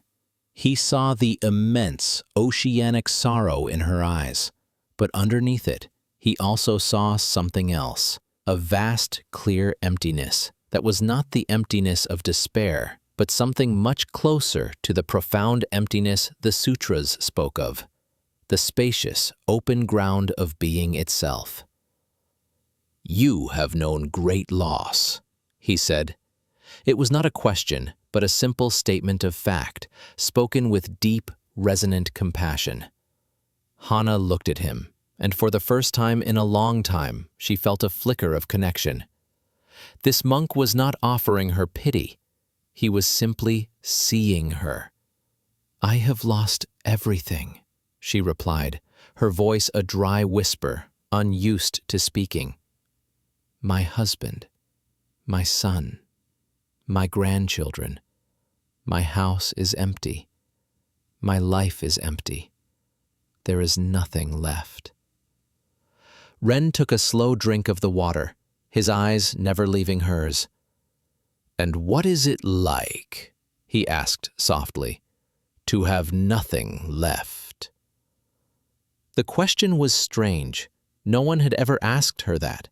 They had only told her how sorry they were, how she must be strong, how time would heal her. This monk was asking her to describe the landscape of her own desolation. She thought for a long moment. "It is quiet," she said finally. "There is no more worrying. I do not worry if my husband is warm at night. I do not worry if my son's boat is safe. I do not worry if my grandchildren are eating enough. All the worries are gone, because the people they were attached to are gone." She looked down at her own empty hands resting in her lap. "There is no more wanting. I do not want a new kimono for the festival. I do not want a bigger garden. I do not want my son to catch more fish. All the wanting is gone, because there is no one to want for." She looked up at the first star that had appeared in the darkening sky. "There is no more hoping. I do not hope for a good harvest, or for my grandchildren to do well in their studies. All the hopes for the future are gone, because my future is gone." As she spoke these words, which sounded so bleak, a strange thing happened. She realized that she was not just describing a state of lack. she was also describing a state of profound and unexpected freedom. The emptying of her life had also been an emptying of all the burdens that had come with it, the anxieties, the desires, the attachments, the fears. Ren listened, his presence a calm and accepting space for her to pour her heart into. When she fell silent, he held out the now empty wooden bowl. "Your life is like this bowl, grandmother," he said. "It was once full of many beautiful and precious things. It was full of the rice of love, the water of family, the tea of daily life. And to have it become empty is a great and painful sorrow." He paused, and then he turned the bowl over in his hands. "But a bowl is not made to be full. A bowl's true nature is its emptiness. It is the emptiness that makes it useful. If it were not empty, you could not put anything in it. The emptiness is its potential, its power." He then did something that Hana would never forget. He walked to the edge of her small raked gravel garden. He placed the empty bowl on the ground. The full moon was just beginning to rise over the dark silhouette of the mountain. Its silvery light was beginning to flood the valley. "Please, grandmother," he said, "watch the bowl." Hana watched. As the moon climbed higher in the sky, its light poured down into the world, and it poured down into the small, empty wooden bowl. The inside of the bowl began to glow with a soft, silvery light. And then, as the moon rose above the roof of her house, a perfect, luminous reflection of the full moon appeared in the bottom of the empty bowl. It was breathtakingly beautiful. The bowl was empty, and yet it was completely full. It held the entire moon. It held the light of the entire night sky. "You see?" Ren said, his voice a quiet murmur in the stillness. "When your life was full of your family, it was a beautiful thing. It was like a bowl full of warm, nourishing rice. But now that it is empty, it is not useless. Now it has the capacity to hold the moon." Hana stared at the moon in the bowl, and the monk's words sank into her heart like water into dry earth. She understood. Her personal, limited world had been destroyed. Her small, individual life was over. But in its place, something vast and limitless was beginning to dawn. Because she had nothing left of her own, she was now open to everything. Because her heart was empty of personal hopes and fears, it was now large enough to hold the vast, silent, and peaceful presence of the universe itself. The grief was still there. The ache of her loss had not magically vanished, but it was no longer the whole story. The sorrow was now held in a much larger container, a container of vast, luminous emptiness. Her emptiness was not a void. It was a space, a sacred space. She looked at the monk, and for the first time in years, a slow, genuine smile spread across her face. It was a smile of profound and peaceful acceptance. "Thank you," she whispered. Ren bowed. He did not say another word. He picked up the bowl, handed it back to her, and continued on his journey, his dark robes melting into the moonlit night. Hana went back inside her silent house, but it did not feel like an empty, lonely place anymore. It felt like a quiet, spacious temple. She filled the wooden bowl with water and placed it on her windowsill, so that the reflection of the moon shone in it. She had lost everything, and in doing so, she had gained the entire universe. Her personal story had ended in tragedy, but a much larger, more mysterious story was just beginning. It was the story of a woman who had become so empty that she was now a perfect vessel for the light. This was the final stage of relaxation, the complete surrender that leads to a peace that the world cannot give and cannot take away. It was the peaceful sleep of a soul that has found its home in the vast, silent, and luminous heart of reality itself. Hana did not go to sleep right away. She sat on the simple mat on the floor, her back straight, and watched the moon in the bowl. The house was still, but the silence was different now. It was no longer the heavy, oppressive silence of absence. It was a rich, resonant silence, the kind one finds in a deep forest or under a canopy of stars. It was a silence that was full of presence. As she watched the perfect shimmering circle of light, she began to reflect on the nature of reflections. The moon in the bowl was not the real moon, of course. The real moon was vast and distant, a great, silent rock floating in the endless dark. Yet, the reflection was a perfect representation of it. It held the moon's light, its shape, its serene beauty. The water did not need to travel to the sky to possess the moon. It simply had to be still and empty, and the moon would come to it. She thought of her own life, her own heart. For so long her heart had been like a bowl filled with other things. It had been filled with her husband, her son, her grandchildren. She had loved them dearly, and their presence in her heart had brought her immense joy. But she saw now that her love had also been a kind of possession. Her happiness had been a reflection of them. Her identity was a reflection of them. When they were gone, the bowl of her heart had been overturned, and she had felt that her own light had gone out. But Ren's teaching had shown her something new. Her heart, now empty of those specific personal loves, was not broken or useless. It was simply empty, and its emptiness was its greatest strength. It could now reflect a much larger light. It could reflect the moon itself, the great, impersonal, and unconditional presence that she was now beginning to feel all around her.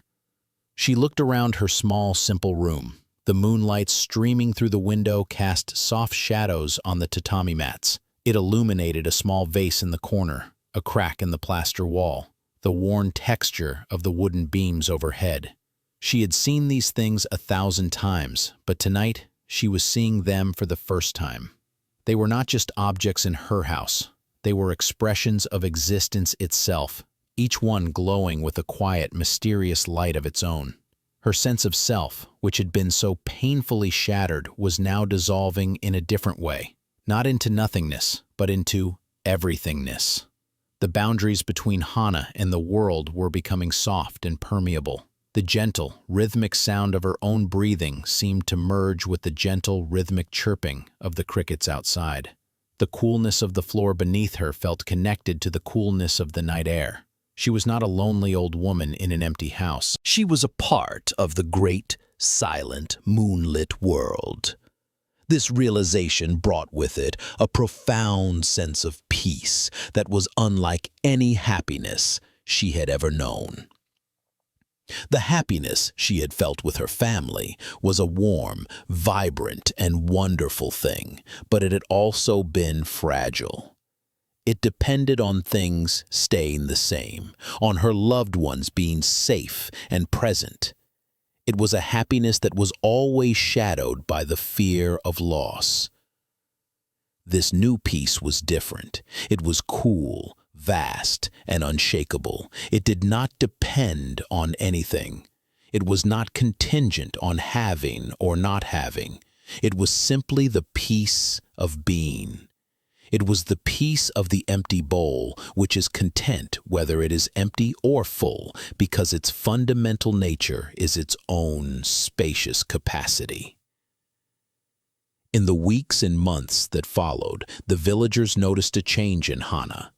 She was still a quiet, solitary figure, but the heavy aura of grief around her had been replaced by a luminous, gentle serenity. She began to engage with the village again, but in a new way. She started a small garden, growing not just vegetables for herself, but also flowers. She would leave small, simple bouquets on the doorsteps of neighbors who were sick or troubled.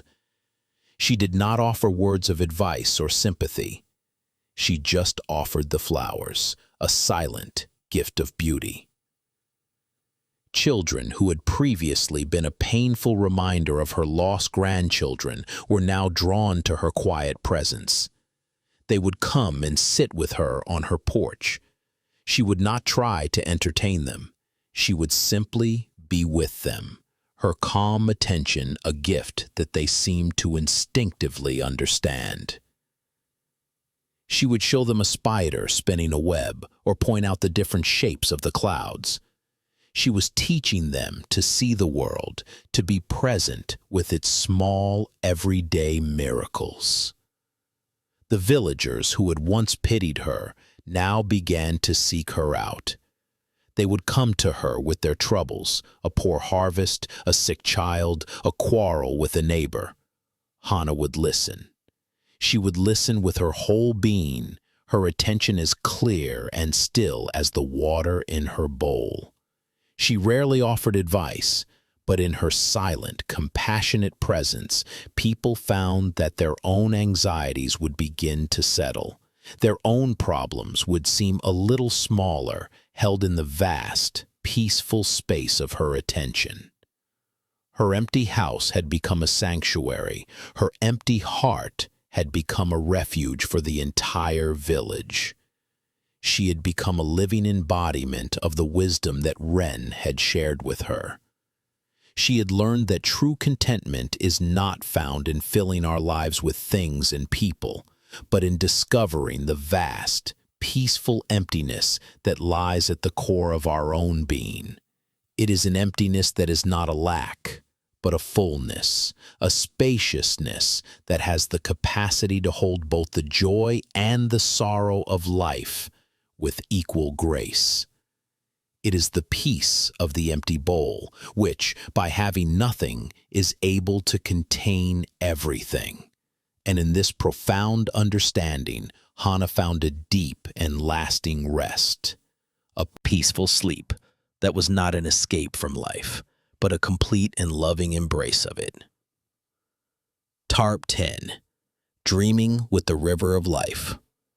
The moon, a perfect, empty bowl of light, hung in the vast, dark sky above the monastery. A gentle quiet had settled over the world, a silence so deep it seemed you could hear the turning of the stars. In his small room, Master Ryotan lay on his simple mat, his old body resting after the long day. His breath was a soft, slow tide, rising and falling in the cool night air. The day's teachings were done, the work was finished, and the great, mysterious ocean of the night was calling him home to rest. And as he lay there, on the gentle shore between waking and sleeping, he drifted into a dream. In his dream, he was no longer an old man. He was no longer Master Ryotan. He had no memory of aching bones, of a lifetime of study, of the weight of responsibility for the monastery.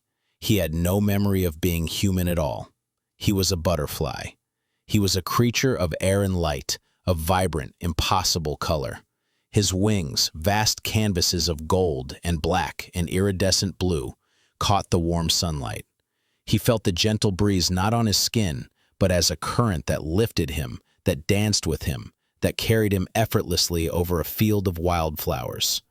The world was a symphony of scent and color.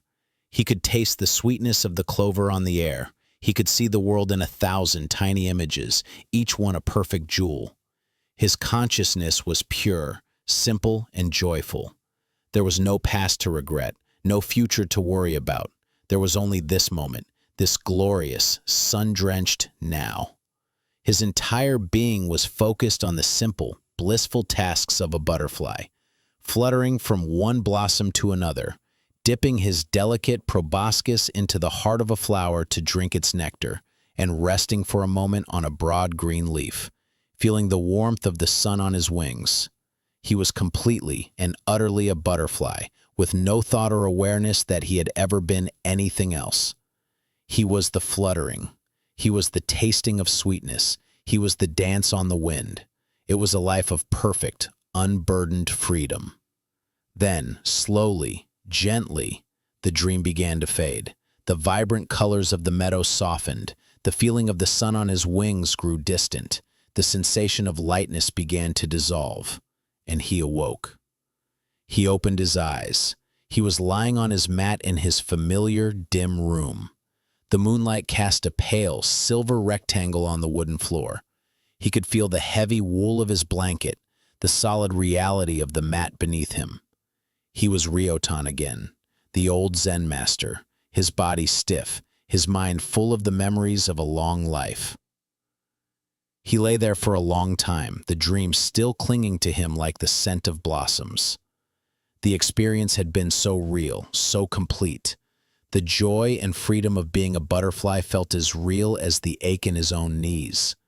And then, a profound and unsettling question arose in the quiet of his mind, a koan delivered not by a teacher, but by the dream itself. He sat up slowly and looked at his own wrinkled hands in the moonlight. "Am I Ryotan?" he whispered to the silent room, who has just dreamed he was a butterfly? Or am I a butterfly who has just begun to dream that he is Ryotan?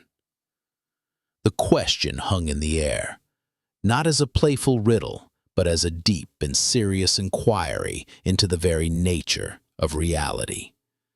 His sharp, well-trained mind could find no logical purchase. Both possibilities felt equally plausible.